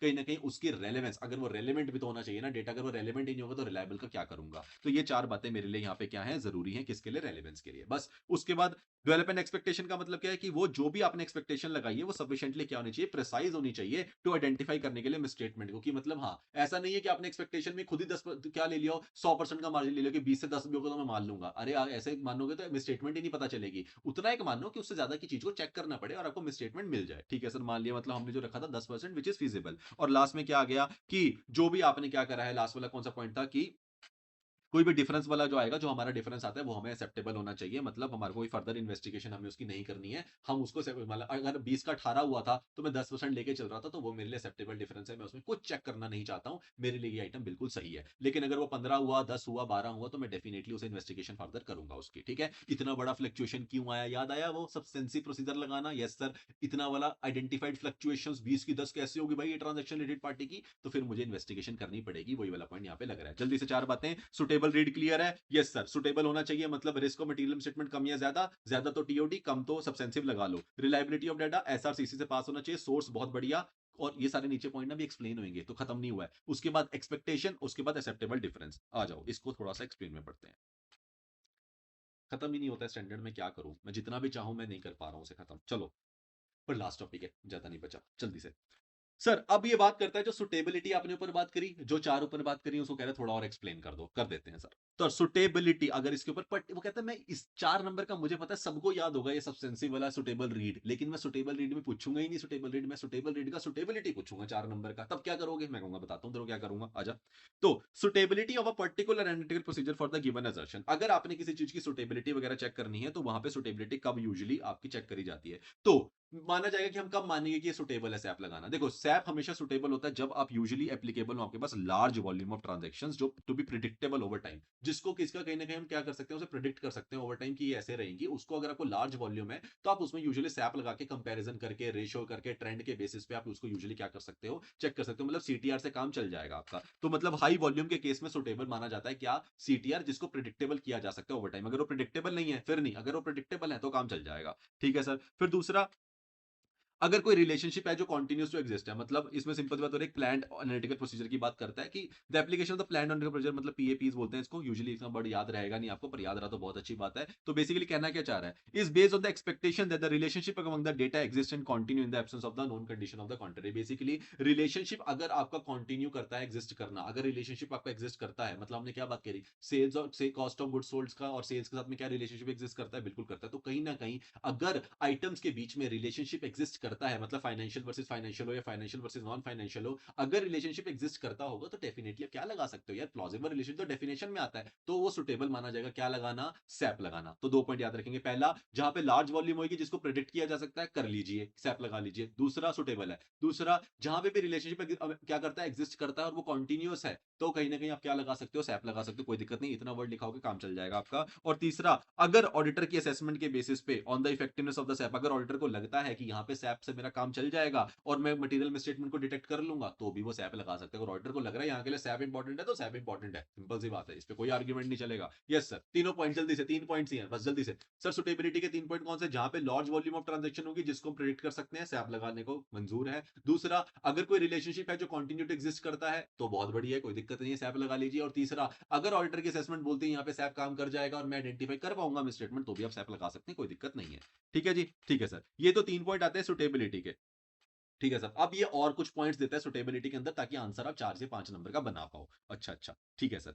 तो वो कहता है कहीं न कहीं एक टर्म यूज़ होती है क्या? Unsophisticated predictive model. एक टर्म होती है कौन सी सर? Unsophisticated predictive model. ये आप क्या कर सकते हो? यूजुअली इफेक्टिव होती है as a normal as an analytical procedure, आप इसको भी यूज़ कर सकते हो। इसका मतलब क्या होता है? देखो नाम में है अनसोफिस्टिकेटेड, वो कहता है देख एज़ एन ऑडिटर तू हर चीज़ के लिए ना बहुत सोफिस्टिकेटेड से मॉडल यूज़ करता है। इसके लिए कंपेयर कर लो, उसके लिए क्या कर लो, उसके लिए आप कहीं न कहीं रेशियो निकाल के देख लो, उस रेशियो को इससे कंपेयर कर लो, पिछले साल से कंपेयर कर लो, इतने सालों से कंपेयर कर लो। इतना सोफिस्टिकेटेड नहीं है, कभी-कभी अनसोफिस्टिकेटेड चीज़ों से भी काम चल जाता है, तो वो भी एनालिटिकल प्रोसीजर ही होता है, मान के चलो। ऐसा नहीं है कुछ दिखता ईज़ी है तो क्या नहीं होगा, अच्छा नहीं होगा, ऐसा नहीं है। तो वो सिंपल सी बात क्या कह रहा है, अनसोफिस्टिकेटेड प्रेडिक्टिव मॉडल का मतलब है सिंपल कैलकुलेशन से भी कभी-कभी काम चल जाता है। अगर तुझे कमीशन की परसेंटेज कैलकुलेट करके कमीशन की परसेंटेज पता है, टोटल सेल्स पता है, तो तेरे को कमीशन को कितनी अमाउंट पे हुई है, तेरे को ऐसे कैलकुलेट करके पता चल जाएगा। 1 लाख की सेल है, 5% कमीशन है, तो 5,000 रुपए निकल गए तेरे। तेरे को जरूरी कोई कॉम्प्लिकेटेड सा काम करना है? अनसोफिस्टिकेटेड तरीके से भी कुछ चीजें क्या हो जाती हैं, हमारी निकल जाती हैं। ये अनसोफिस्टिकेटेड तरीका कौन सा था, जहां पे वो याद है आपको, हमने इंडिविजुअल किसकी बात करी थी? सर किसकी बात करी थी, जल्दी बता दो। क्या यार तुम लोग ना बहुत जल्दी भूल जाते हो। सर हमें याद तो आ गया है, आपको नहीं आ रहा है। अच्छा जी। इंडिपेंडेंट वेरिफिकेशन की जो बात करी थी, कहीं न कहीं यहाँ पे जो हम ये चीज़ें निकाल रहे थे, कहीं न कहीं सिंपल कैलकुलेशंस कर रहे थे, इसके बेसिस पे उसकी अमाउंट, तो ये क्या है? ये कहीं न कहीं वही है जिसकी ये बात कर रहा है। क्या सर? Unsophisticated models. अच्छा, अच्छा, अच्छा। Okay, okay, okay. क्या मेरी बात क्लियर होगी तुम्हें इतनी जल्दी? सर और क्या? हाँ, चला गया। ओह! ज़्यादा ऊपर चले गए। सर ये रहा अनसोफिस्टिकेटेड प्रेडिक्टिव मॉडल। क्लियर है? तो normal ones like basic calculation check वगैरह आप कर सकते हो। ये भी मॉडल आप एनालिटिकल प्रोसीजर के लिए यूज़ कर सकते हो, मतलब वो जो आपने आइटम्स को चेक करना था। ठीक है सर। उसके बाद जैसे क्या हो रहा है, रेंट सेम एवरी मंथ, उसे पता है रेंट हर महीने का सेम है। 12 महीने से कैलकुलेट करके रेंट की अमाउंट निकाल लेगा, बिल्कुल निकाल लेगा, टोटल अमाउंट निकल जाएगी। इसके लिए ज़्यादा सोफिस्टिकेटेड मॉडल यूज़ क्यों करना है? इससे भी काम चल जाएगा। फिर वो क्या कह रहा है कि जो डिफरेंट एनालिटिकल प्रोसीजर्स होते हैं, वो यूजुअली डिफरेंट लेवल के अश्योरेंस देते हैं। एक वाला पॉइंट इसने लिखना चाहता था, लिख दिया, हम भी इतना पॉइंट लिख देंगे। क्या? Different types of analytical procedure usually different level of assurance देते हैं। कोई प्रोसीजर ज्यादा देगा, कोई प्रोसीजर कम देगा। अगर मान लो अनसोफिस्टिकेटेड मॉडल यूज करोगे तो वो थोड़ा कम देगा, अगर सोफिस्टिकेटेड करोगे तो थोड़ा ज्यादा देगा। यस और नो? Yes sir. और टीओडी करोगे तो वो सब्सटेंसिव से ज्यादा देगा। यस और नो? Yes sir. बस यही बात लिखी है इसने। फिर सुटेबिलिटी कैसे इन्फ्लुएंस होती है? सुटेबिलिटी इन्फ्लुएंस होती है by the nature of assertion and the risk of material misstatement. कहीं ना कहीं आपकी जो नेचर ऑफ एजर्शन है या फिर जितना रिस्क छुपा है उसके अंदर, अगर हाई रिस्क वाली आइटम होगी तो हाई ज्यादा रिस्क होगा, तो कहीं ना कहीं सुटेबिलिटी हमारी इन्फ्लुएंस हो जाएगी। हमें लगेगा कहीं ना कहीं यार ये ना सही नहीं है, सब्सटेंसिव क्या लगाना, कहीं ना कहीं सैप लगाना, इसके लिए टेस्ट ऑफ डिटेल चाहिए। तो बेसिकली इसने जो पॉइंट लिखे सम अप कर देते हैं जल्दी से सर। कहीं ना कहीं सुटेबिलिटी के जल्दी से मेरे साथ साथ पहला पॉइंट उसने सुटेबिलिटी के बारे में क्या लिखा, जहां लार्ज वॉल्यूम ट्रांजेक्शन होगी जिसको प्रिडिक्ट किया जा सकता है, सुटेबिलिटी लगा लो, कोई दिक्कत नहीं है। दूसरा, अगर रिलेशनशिप कंटिन्यू एग्जिस्ट करता है, कोई दिक्कत नहीं है, सैप लगा लो। तीसरा, अगर ऑर्डर के असेसमेंट की वजह से ऑर्डर को लगता है कि सैप यहाँ पे काम कर देगा और मुझे आइडेंटिफाई हो जाएंगे मिस स्टेटमेंट, तो सैप लगा लो, कोई प्रॉब्लम नहीं है। Unsophisticated analytical procedure, unsophisticated predicted model, sorry unsophisticated predictive model को यूज कर सकते हो एज अ एनालिटिकल प्रोसीजर के लिए। हमेशा सोफिस्टिकेटेड पे जाने की जरूरत नहीं है, जैसे हमने ऊपर बात करी। उसके बाद फिर क्या आया, डिफरेंट एनालिटिकल प्रोसीजर हमें डिफरेंट लेवल ऑफ एश्योरेंस देते हैं, मान लिया जी आपकी बात। और लास्ट में कह रहा है सुटेबिलिटी हमेशा इन्फ्लुएंस हो जाती है किससे? अगर वहां पे रिस्क ऑफ मटेरियल मिसस्टेटमेंट ज्यादा हो या कम हो। अगर ज्यादा होगा तो कहीं ना कहीं काम नहीं आएगी हमारी क्या, सैप। और लास्ट में नेचर ऑफ एजर्शन के बेसिस पे, कि अगर कोई नेचर ऑफ एजर्शन में क्या था, अगर हमने पढ़ा था राइट्स एंड ऑब्लिगेशन अगर आ गया तो भी सैप हमारे काम नहीं आएगा। याद है मेरा पॉइंट? Yes sir. बस सर यही है, देखो यहाँ पे बता भी रहा है बकेट कैसे भरती है। नीचे से रैप होता है, उसके अंदर कहीं ना कहीं कंट्रोल्स डाल देते हैं, फिर ऊपर सैप डाल देते हैं, फिर उसके अंदर साथ में टीओटी डाल देते हैं। तो ऐसे हमारी बकेट हमेशा फिल होती रहती है, जो हमने इंश्योरेंस लेनी होती है। क्लियर? Yes sir. चलिए, वो कह रहा है SAP more suitable when the TOD performed as on the same assessment example valuation of the. तो बेसिकली क्या कह रहा है, सैप को ज्यादा सुटेबल माना जाता है अगर उसके साथ में आप उस आइटम के ऊपर टीओडी भी परफॉर्म कर रहे हो। सैप तो लगा ही रहे हो, मतलब सीटीआर भी लगा लोगे। जब हमने पढ़ा था ना ओवरऑल टेस्टिंग, रीजनेबल टेस्टिंग तो कर ही रहे हो, सीटीआर भी कर रहे हो, तो कहीं ना कहीं वो क्या कहना चाह रहा है, जब आप सैप भी कर लेते हो साथ में टीओडी भी कर लोगे, इतनी एक्सटेंसिव चेकिंग कर लोगे, तो डेफिनेटली मोर रिलायबल तो आप बन ही जाओगे। जैसे valuation of the trade receivable की अगर हम बात करें, अगर हमने ट्रेड रिसीवेबल की कुछ वैल्यूएशन निकालनी है, तो आप उनकी जो एजिंग, हम जो एजिंग का डेटा निकालते हैं टीआर का, कि उसकी एजिंग सही तरीके से आया नहीं है, कितने महीने कितना वो, तो वो सारे केस में आप सैप लगा सकते हो, कंपेयर कर सकते हो कितने महीने पिछले महीने कंपैरिजन से। और साथ में जब आपने कैश रिसीप्ट वगैरह को या अमाउंट वगैरह को चेक करना है, तो आप टेस्ट ऑफ डिटेल से डॉक्यूमेंट्स वगैरह को चेक कर लो। तो जब आप दोनों को मिला के कॉम्बिनेशन लगाते हो सैप और टीओडी का, तो बेटर रिस्पॉन्स, बेटर रिलायबल निकल के आता ही आता है। यहाँ पे हमारा सैप पूरा खत्म हो जाता है। क्या पॉइंट क्लियर है? इसमें से आपको क्या लिखना है, सैप के बारे में कोई 4 पॉइंट लिखने हैं, वो आप लिख ही दोगे। चलो, सर रिलायबिलिटी में पहले पढ़ा चुका हूं क्या सर कि सर एसआरसीसी की बात करेगा तो बेसिकली क्या कहना चाहता है कि सोर्स ऑफ द इंफॉर्मेशन क्या होनी चाहिए हमेशा आउटसाइड द एंटिटी से होनी चाहिए जितना आउटसाइड द एंटिटी से होगी इंडिपेंडेंट सोर्स होगा उतना बढ़िया इंफॉर्मेशन उतना बढ़िया क्या माना जाएगा रेलिवेंट मानी जाएगी रिलायबल मानी जाएगी ठीक है सर उसके बाद तो फिर हमने क्या पढ़ा कंट्रोल वाला पॉइंट कंट्रोल में जितने इंटरनल कंट्रोल्स हमारे अच्छे होंगे उतना बेटर हमारी क्या हो जाएगी हमारी रिलायबिलिटी उतनी बढ़ जाएगी दो पॉइंट याद हो गए यस सर तीसरा क्या कह रहा था उसने रेलेवेंस की बात करी थी कि आर के साथ आर ऑलवेज लगता है मतलब जो भी रिजल्ट हमारे क्या होंगे रिजल्ट टू बी एक्सपेक्टेड जो भी हमारा बजट था वर्सेज एक्चुअली में जो हमारा गोल था तो बेसिकली नेचर एंड रेलिवेंस कह रहा है जो इन्फॉर्मेशन का होगा ट्राई करना कि जो इन्फॉर्मेशन हो वो रेलिवेंट होनी चाहिए मतलब जो आपने एक्चुअली में इन्फॉर्मेशन को चेक करने वाले हो उसके बेसिस पे वो इन्फॉर्मेशन रेलिवेंट होनी चाहिए ऐसा नहीं है वो इन्फॉर्मेशन आपकी रेलिवेंट नहीं है क्योंकि वो आपके ओवरऑल गोल से रिलेटेड है नहीं उस पर्टिकुलर के लिए रिलेटेड होनी चाहिए मतलब जो आपने उसके ऊपर एक्सपेक्टेशन रख रखी है उसकी इन्फॉर्मेशन के लिए ठीक है तो यहाँ पे देख लो whether budgets have been established as a result to be expected rather than as a goals तो बेसिकली जो आपने बजट वगैरह बनाए वो उसके बेसिस बनाए जो आपने रिजल्ट एक्सपेक्टेड किए थे रेदर देन जो आपने गोल सेट किया था यस और नो बस सिंपल सी बात करनी है कि जो इन्फॉर्मेशन होनी चाहिए वो रेलेवेंट होनी चाहिए इन्फॉर्मेशन जो हमारे पास अवेलेबल और लास्ट में कंपेरेबल होनी चाहिए मतलब इंडस्ट्री डेटा का वर्सेज एंट्री डेटा के साथ में कंपेयर कर पाऊं ऐसी इन्फॉर्मेशन होनी चाहिए जिसका इंडस्ट्री का डेटा भी अवेलेबल है ताकि मैं अपने क्लाइंट के डेटा को इंडस्ट्री के डेटा से क्या कर पाऊं कंपेयर कर पाऊं या फिर प्रीवियस ईयर से कंपेयर कर पाऊं क्लियर यस और नो यस सर यही चार बातें हैं बिल्कुल सर यही चार बातें जल्दी से सोर्स आउटसाइड वाला कंट्रोल इंटरनल कंट्रोल्स अच्छे तो हमारी रिलायबिलिटी ज्यादा रेलेवेंस अगर रेलेवेंट होगी तो रिलायबिलिटी अपने आप बढ़ जाएगी और साथ में कंपेरेबिलिटी होनी चाहिए तो बढ़िया हो जाएगा काम ठीक है सर बिल्कुल sir testing the operating effectiveness of the control एक पॉइंट और बोलता है कि यूजुअली आप साथ में क्या करके चलना हमेशा ट्राई करना है कि आप टेस्ट कर लो ऑपरेटिंग इफेक्टिवनेस की जो हमारे कंट्रोल्स है क्योंकि आप इन्हें कंट्रोल की बात करी अब ये जो कंट्रोल्स हैं कि अगर आप इंटरनल कंट्रोल्स अच्छे हैं तो उसकी ऑपरेटिंग इफेक्टिवनेस को चेक कर लेना भाई कि वो कंट्रोल्स अच्छे होने चाहिए कंट्रोल्स अच्छे होंगे तभी रिलायबिलिटी ऑफ द इन्फॉर्मेशन भी अच्छी होती है तो कहीं ना कहीं फाइनेंशियल डेटा का भी और नॉन फाइनेंशियल डेटा के ऊपर लगे हुए सारे कंट्रोल्स को चेक करना तभी बोलना क्या कि ये वाला कंट्रोल वाला पॉइंट हमारा सही काम कर रहा है मतलब एसआरसीसी कंप्लीट हो गया है ठीक है सर चलिए अब उसके ऊपर आता है तीसरा वाला क्वेश्चन पॉइंट क्या था एस आर ऊपर हमने पढ़ा था सुटेबिलिटी रीड सुटेबिलिटी का सुटेबिलिटी कवर कर लिया आर कवर कर लिया अब आता है ई जो आपने एक्सपेक्टेशन सेट करी थी चलिए जी अब एक्सपेक्टेशन के अंदर इसने पॉइंट जो है उल्टे लिख दी गलती ऐसा लग रहा है मुझे उल्टे लिख दी लिखने नहीं चाहिए थे ऐसे बट ठीक है बेसिकली वो क्या कहता है जो आपने एक्सपेक्टेशन सेट करनी है ना वो ट्राई करना कि वो प्रिसाइज होनी चाहिए कि वो प्रिसाइज इतनी प्रिसाइज हो कि आप उससे मिसस्टेटमेंट को आइडेंटिफाई कर पाओ क्योंकि ऐसा नहीं है ना कि आप एक्सपेक्टेशन ऐसे सेट कर दो कि मिसस्टेटमेंट ही नहीं पता चल रही मटीरियलिटी का लेवल भी तो सोच समझ के सेट किया जाता है इसलिए एक्सपेक्टेशन इतनी सेट करना कि वो कहीं ना कहीं प्रिसाइज हो 10-1% आपको लग रहा है सही है तो सही है ऐसा नहीं है 50-60% कर दिया यस और नो यस सर अब उसी की बात करें पहला अब आपने अगर क्या करना है इवैल्यूएट करना है whether the expectation is sufficiently precise है या नहीं है तो उसके लिए सबसे पहले आपको चाहिए होगा डेटा तो सबसे पहले आपको availability of the information both financial and non financial तो सबसे पहले इन्फॉर्मेशन अवेलेबल है तो डिजाइन करने के लिए सैप पहले तो ये देखो कि भाई इन्फॉर्मेशन अवेलेबल है भी है ना जिसके बेसिस पर हमने एक्सपेक्टेशन सेट करनी है यहाँ सर बिल्कुल अवेलेबल है मतलब फाइनेंशियल भी है और नॉन फाइनेंशियल भी है कहीं ना कहीं पूरी तरीके से हमारे पास इन्फॉर्मेशन अवेलेबल है ठीक है सर अगर इन्फॉर्मेशन अवेलेबल है फाइनेंशियल के अंदर बेसिकली क्या होना चाहिए बजट होना चाहिए फोरकास्ट होनी चाहिए जिसके बेसिस पे हम क्या बनाएंगे पर क्या कंपेयर करके देखेंगे तभी तो बजट या फोरकास्ट कुछ तो चाहिए होगा ना कोई तो एक्सपेक्टेशन चाहिए होगी ठीक है सर है अवेलेबल तो पहले नंबर पे इन्फॉर्मेशन का अवेलेबल होना जरूरी है दूसरा जो इन्फॉर्मेशन है उसको आप क्या कर दो पहले डिसएग्रीगेट कर दो मतलब एक्सर्शन में बांट दो financial statement as a whole पे मत रख देना वहां पे सैप काम नहीं आते फैक्टर में पड़ा था तो इसका मतलब हमें उसे डिसएग्रीगेट करना पड़ेगा ठीक है सर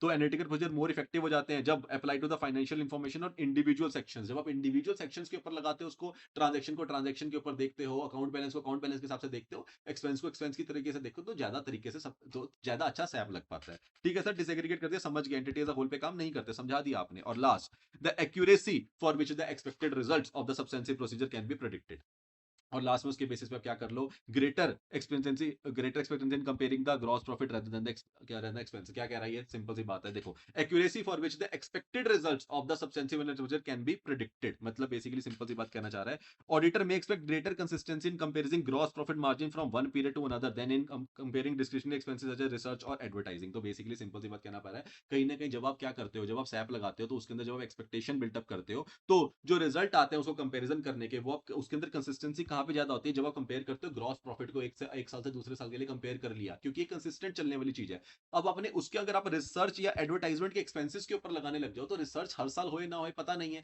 एडवर्टाइजमेंट का खर्चा किसी साल करें ना करें ये पता नहीं है मतलब ये क्या नहीं है ये रूटीन ट्रांजेक्शन नहीं है याद हमने पढ़ा था फैक्टर में अगर वो रूटीन ट्रांजेक्शन वाली कहानी होगी तो ठीक है ये तो रूटीन है ग्रॉस प्रॉफिट सेल मार्जिन निकलना लेकिन जो नॉन रूटीन ट्रांजेक्शन है उसके ऊपर सैप काम नहीं करता तो ये वही वाली बात कर रहा है रूटीन वर्सेज नॉन रूटीन वाली क्या बात क्लियर है मेरी यस सर तो फैक्टर पढ़ने की जरूरत है समझ आ गया सर तो सर जल्दी से 3 पॉइंट कौन-कौन से? एक्सपेक्टेशन के लिए 3 पॉइंट क्या है आपकी कि आप एक्सपेक्टेशन प्रिसाइज़ सेट करनी हो। पहले उसके लिए आपको अच्छा डेटा चाहिए, फाइनेंशियल और नॉन फाइनेंशियल दोनों। उसकी अवेबिलिटी होनी चाहिए। फिर वो डेटा पूरा का पूरा एज़ अ होल मत दे देना फाइनेंशियल स्टेटमेंट को उठा के, उसे सेग्रीगेट कर मतलब डिससेग्रीगेट कर देना इंटू सेपरेट सेक्शंस के अंदर। वो मिल जाएगा तो बहुत बढ़िया हो जाएगा। और लास्ट में क्या करना, आप उस डेटा को कंपैरिज़न करके एक्सपेक्टेड रिजल्ट कर सकते हो, जो रूटीन ट्रांज़ैक्शन से रिलेटेड होता है। नॉन रूटीन वालों से क्या नहीं कर पाओगे कभी भी, सही तरीके से उसको क्या नहीं कर पाओगे, कंपेयर नहीं कर पाओगे। ठीक है? तो ग्रेटर कंसिस्टेंसी कहाँ मिलती है हमारे को? ग्रेटर कंसिस्टेंसी सर हमें चेक करनी है कि उसके अंदर जो एक्सपेक्टेड रिजल्ट हो वो ग्रेटर कंसिस्टेंसी से आया हो। तो मतलब the accuracy for which the expected result of the SAP can be predicted, जितने एक्यूरेसी से प्रेडिक्ट कर पाएंगे वो किस केस में,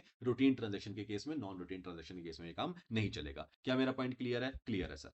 और लास्ट वाला क्या है sir? Amount of the difference. अब लास्ट का आ गया सुटेबल रीड। रीड में एडी, एडी का मतलब क्या था? असेप्टेबल डिफरेंस। तो सर सिंपल सी बात है, यूजुअली किससे इन्फ्लुएंस होता है?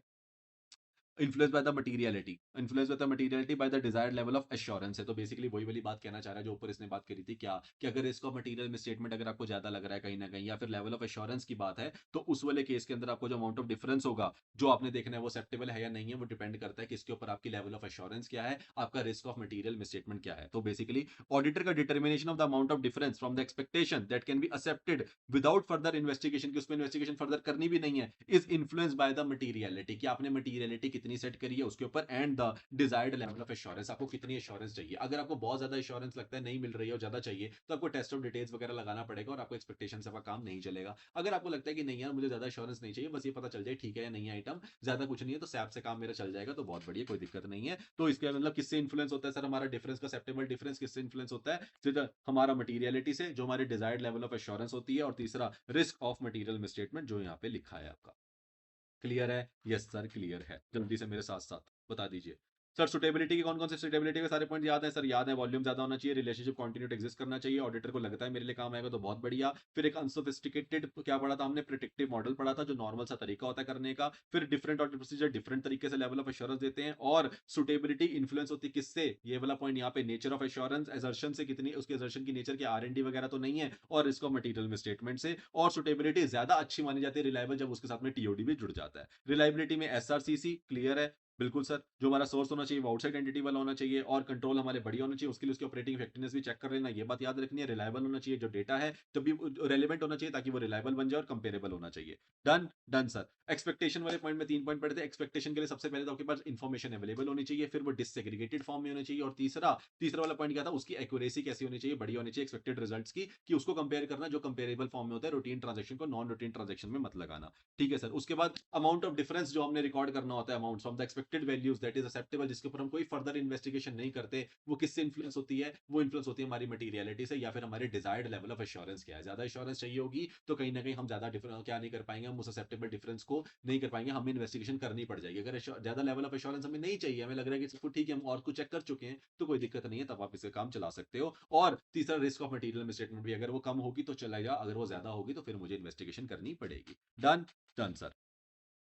सर अब आता है जो आपने इन्वेस्टिगेशन करी, results of the analytical procedures when the difference not acceptable. Sir वो जो डिफरेंस आया ना वो एक्सेप्टेबल नहीं आया। अभी जो आपने ऊपर डिफरेंस निकाला, कहीं ना कहीं उसमें रिस्क ऑफ मटीरियल स्टेटमेंट मुझे ज्यादा लग रहा है, मुझे वो एक्सेप्टेबल नहीं लग रहा है। मैंने तो सोचा था 10-1%, ये तो 50% के आसपास क्या आ रहा है, डिफरेंस आ रहा है। अगर ऐसा आता है तो आपको ज्यादा फ्लक्चुएशंस वगैरह नजर आ रही हैं, इंपॉर्टेंट है ये क्वेश्चन, ठीक है ना, पेपर में भी आया हुआ है।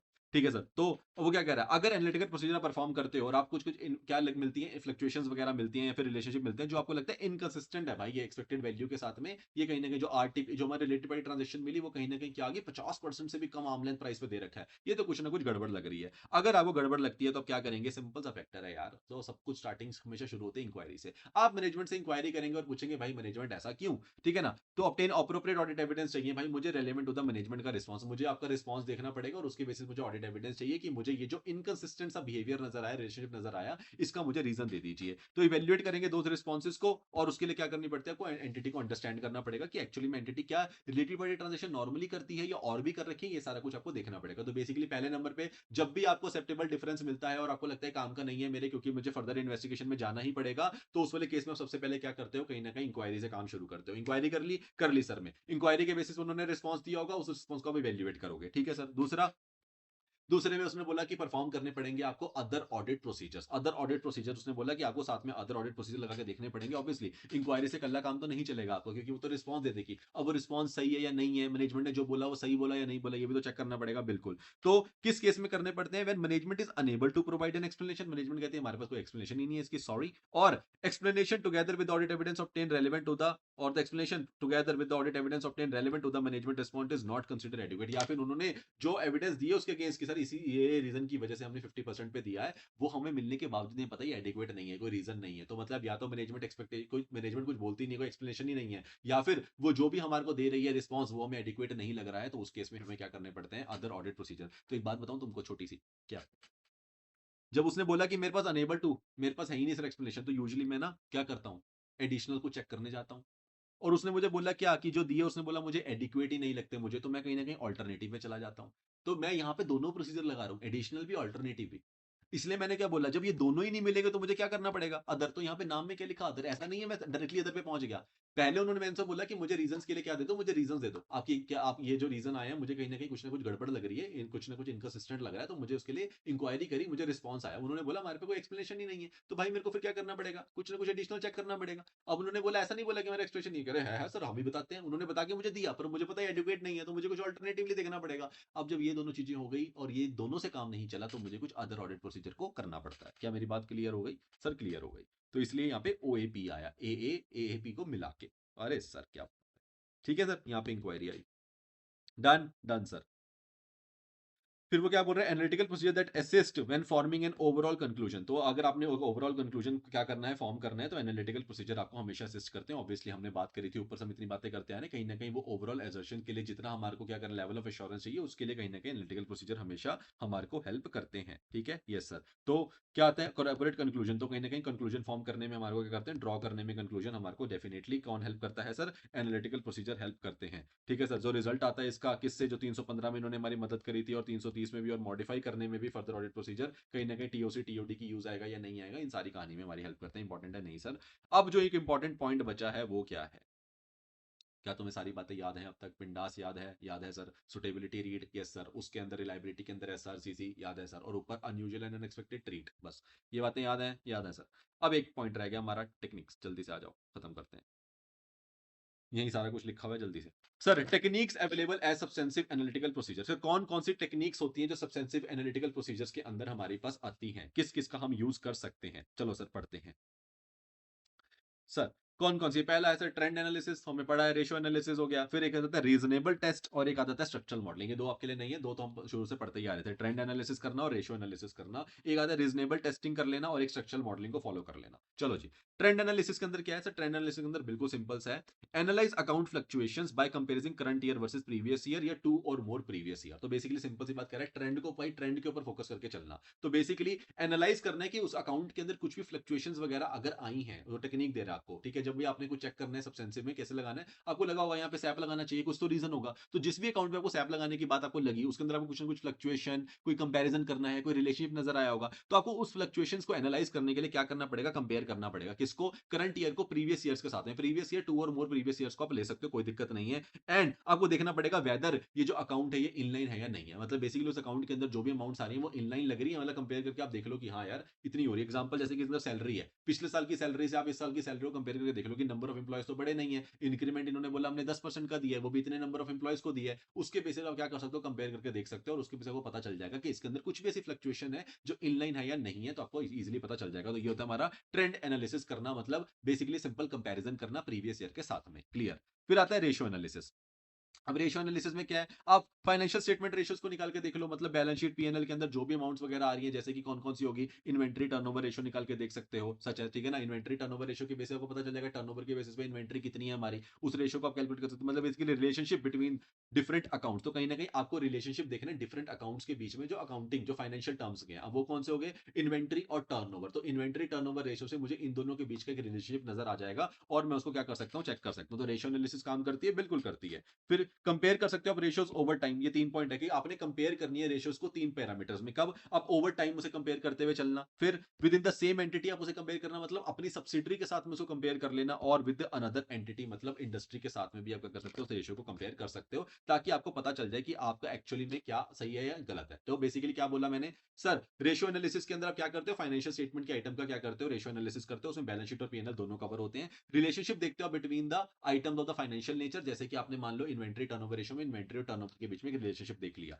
क्लियर है, यस सर। फिर आप उन रेशियोज को क्या करते हो, जो भी आप रेशियोज वगैरह निकालोगे उसे कंपेयर करना चाहिए आपको, ओवर टाइम कंपेयर करना है, ऐसा नहीं है इसी साल कंपेयर करना है, अगले सालों से भी कंपेयर करके चलना है, पिछले सालों से कंपेयर करके चलना है, ओवर टाइम कंपेयर करो। फिर उसके साथ में with in the same entity अगर कोई सब्सिडरी है तो उसका रिलेटेड उसकी इन्वेंट्री टर्नओवर रेशियो और अपनी इन्वेंट्री टर्नओवर रेशियो देखो कि ज्यादा डिफरेंस तो नहीं, यार हमारी तो सब्सिडरी है। और तीसरा इंडस्ट्री के साथ में आपको एक बार इन्वेंट्री टर्नओवर रेशियो को निकाल के देख लो और मैच करके देख लो कि हम सही है या नहीं है, क्लियर, यस सर।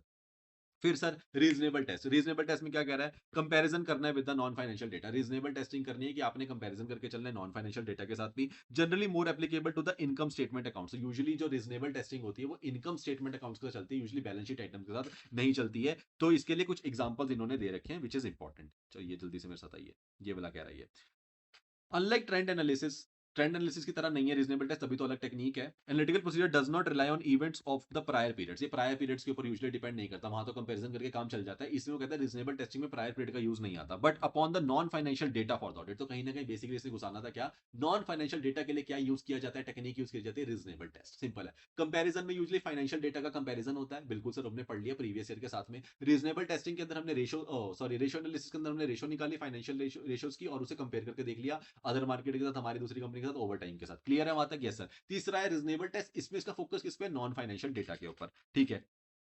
तो इसके अंदर वो क्या क्या कह रहा है, अब इसके अंदर वो कह रहा है, इसे कुछ एग्जांपल्स दिए हैं इसने, जैसे कि अब इसने कुछ एग्जांपल्स इन्वेंटरी से रिलेटेड भी दिए हैं, जैसे वो कह रहा है रॉ मटेरियल की कंजम्पशन टू द प्रोडक्शन, अगर आपने रॉ मटेरियल आपका कितना यूज हो रहा है और आपकी एक्चुअली में प्रोडक्शन कितनी है उसके बेसिस पे अपनी रॉ मटेरियल कंजम्पशन को निकाल सकते हो, ठीक है जी, निकाल लेंगे। फिर वो कह रहा है अगर आपने वेस्ट एंड स्क्रैप निकालना है percentage against the production and the raw material consumption, तो हमारी रॉ मटेरियल कंजम्पशन क्वांटिटी कितनी थी, हमारा प्रोडक्शन कितना था, जो बीच में बचा, प्रोडक्शन इतनी करनी थी, कंज्यूम इतना करा, जो बीच में क्या गया हमारा वेस्ट चला गया, तो वेस्ट परसेंटेज निकल जाएगी। फिर हमारा वर्क इन प्रोग्रेस भी आप देख सकते हो based on the issue of the material and the sales, जो भी आपकी सेल्स वगैरह हुई है और जो आपका मटेरियल पड़ा है उसके बेसिस पे छोड़ के जो बचा वो क्या होगा, हमारा वर्क इन प्रोग्रेस होगा, ठीक है सर। तो बेसिकली सिंपल से क्या कहना चाह रहे हैं आप, रीजनेबल टेस्टिंग कर सकते हो कहीं ना कहीं नॉन फाइनेंशियल डेटा के साथ में भी, और जहां पे आप इसका यूज कर सकते हो but upon the non financial data, ठीक है। तो कहीं ना कहीं इंटरेस्ट एक्सपेंसिव कह रहे हैं, इंटरेस्ट बियरिंग ऑब्लिगेशन, हमारी कोई इंटरेस्ट बियरिंग ऑब्लिगेशन थी उसके बेसिस पे आप इंटरेस्ट एक्सपेंसिव को कैलकुलेट कर सकते हो। बेसिकली फाइनेंशियल डेटा का नॉन फाइनेंशियल डेटा के साथ कंपैरिजन करना सिखा रहा है आपको और कुछ नहीं सिखा रहा। ट्रेंड में यूजुअली फाइनेंशियल डेटा का कंपैरिजन किया जाता है, रीजनेबल टेस्टिंग में financial versus non financial comparison किया जाता है।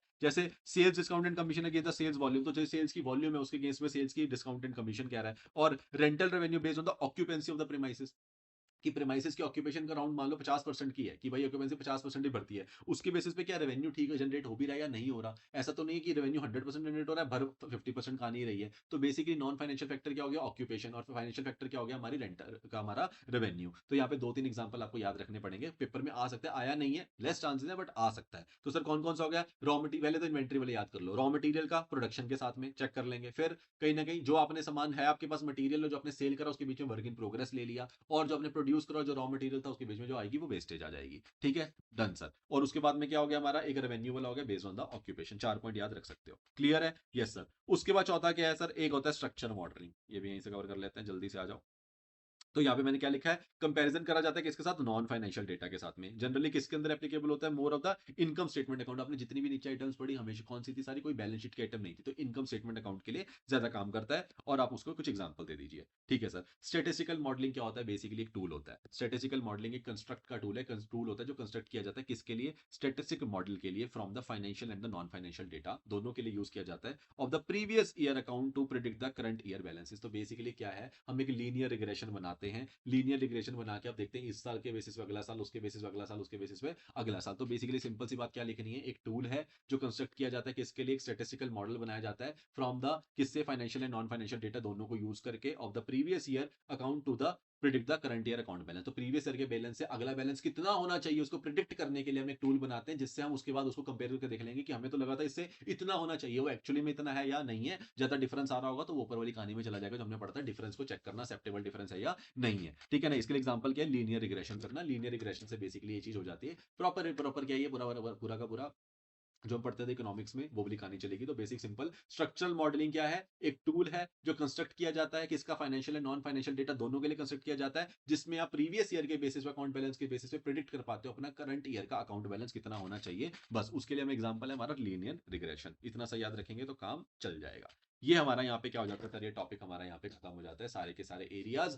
आई होप आप लोगों को ये वाला लेक्चर थोड़ा लंबा जरूर है और थोड़ा टाइम लगाना भी जरूरी था, लेकिन आप लोगों को याद होने का एक तरीका मिल गया होगा, जिसको आप एक बार अगर आप अच्छे से पढ़ोगे, वही वाली बातें जैसे मैंने बोली हैं, तो डेफिनेटली आपको ये वाला पॉइंट याद हो जाएगा आपको। ठीक है, चलिए, ऑल द वेरी बेस्ट। मेरे जो छोटे छोटे मैंने जो टेक्निक्स दी उसको याद रखना। पिंडास आप नहीं भूल सकते हो, और सुटेबिलिटी रीड आप नहीं भूल सकते हो, रिलायबिलिटी हमेशा एसआरसीसी से कंपेयर करी जाती है, नहीं भूल सकते हो। और हमने क्या पढ़ा था, एक दो एरियाज हमने छोटे छोटे से और पढ़े थे, विच आर ओके। और आपने टेक्निक्स वाले ये वाले पॉइंट्स याद रखने हैं, और फैक्टर्स को बिल्कुल भी अच्छे तरीके से करके चलना है। इतना याद रखेंगे तो हमारा काम चल जाएगा। अनयूजुअल एंड अनएक्सपेक्टेड ट्रीट के लिए क्या आप लोग तैयार हैं? चलिए, मुझे कमेंट्स में जरूर बताना आपको ये लेक्चर कैसा लगा। Bye bye, see you, take care. जल्दी से नेक्स्ट लेक्चर में मिलते हैं।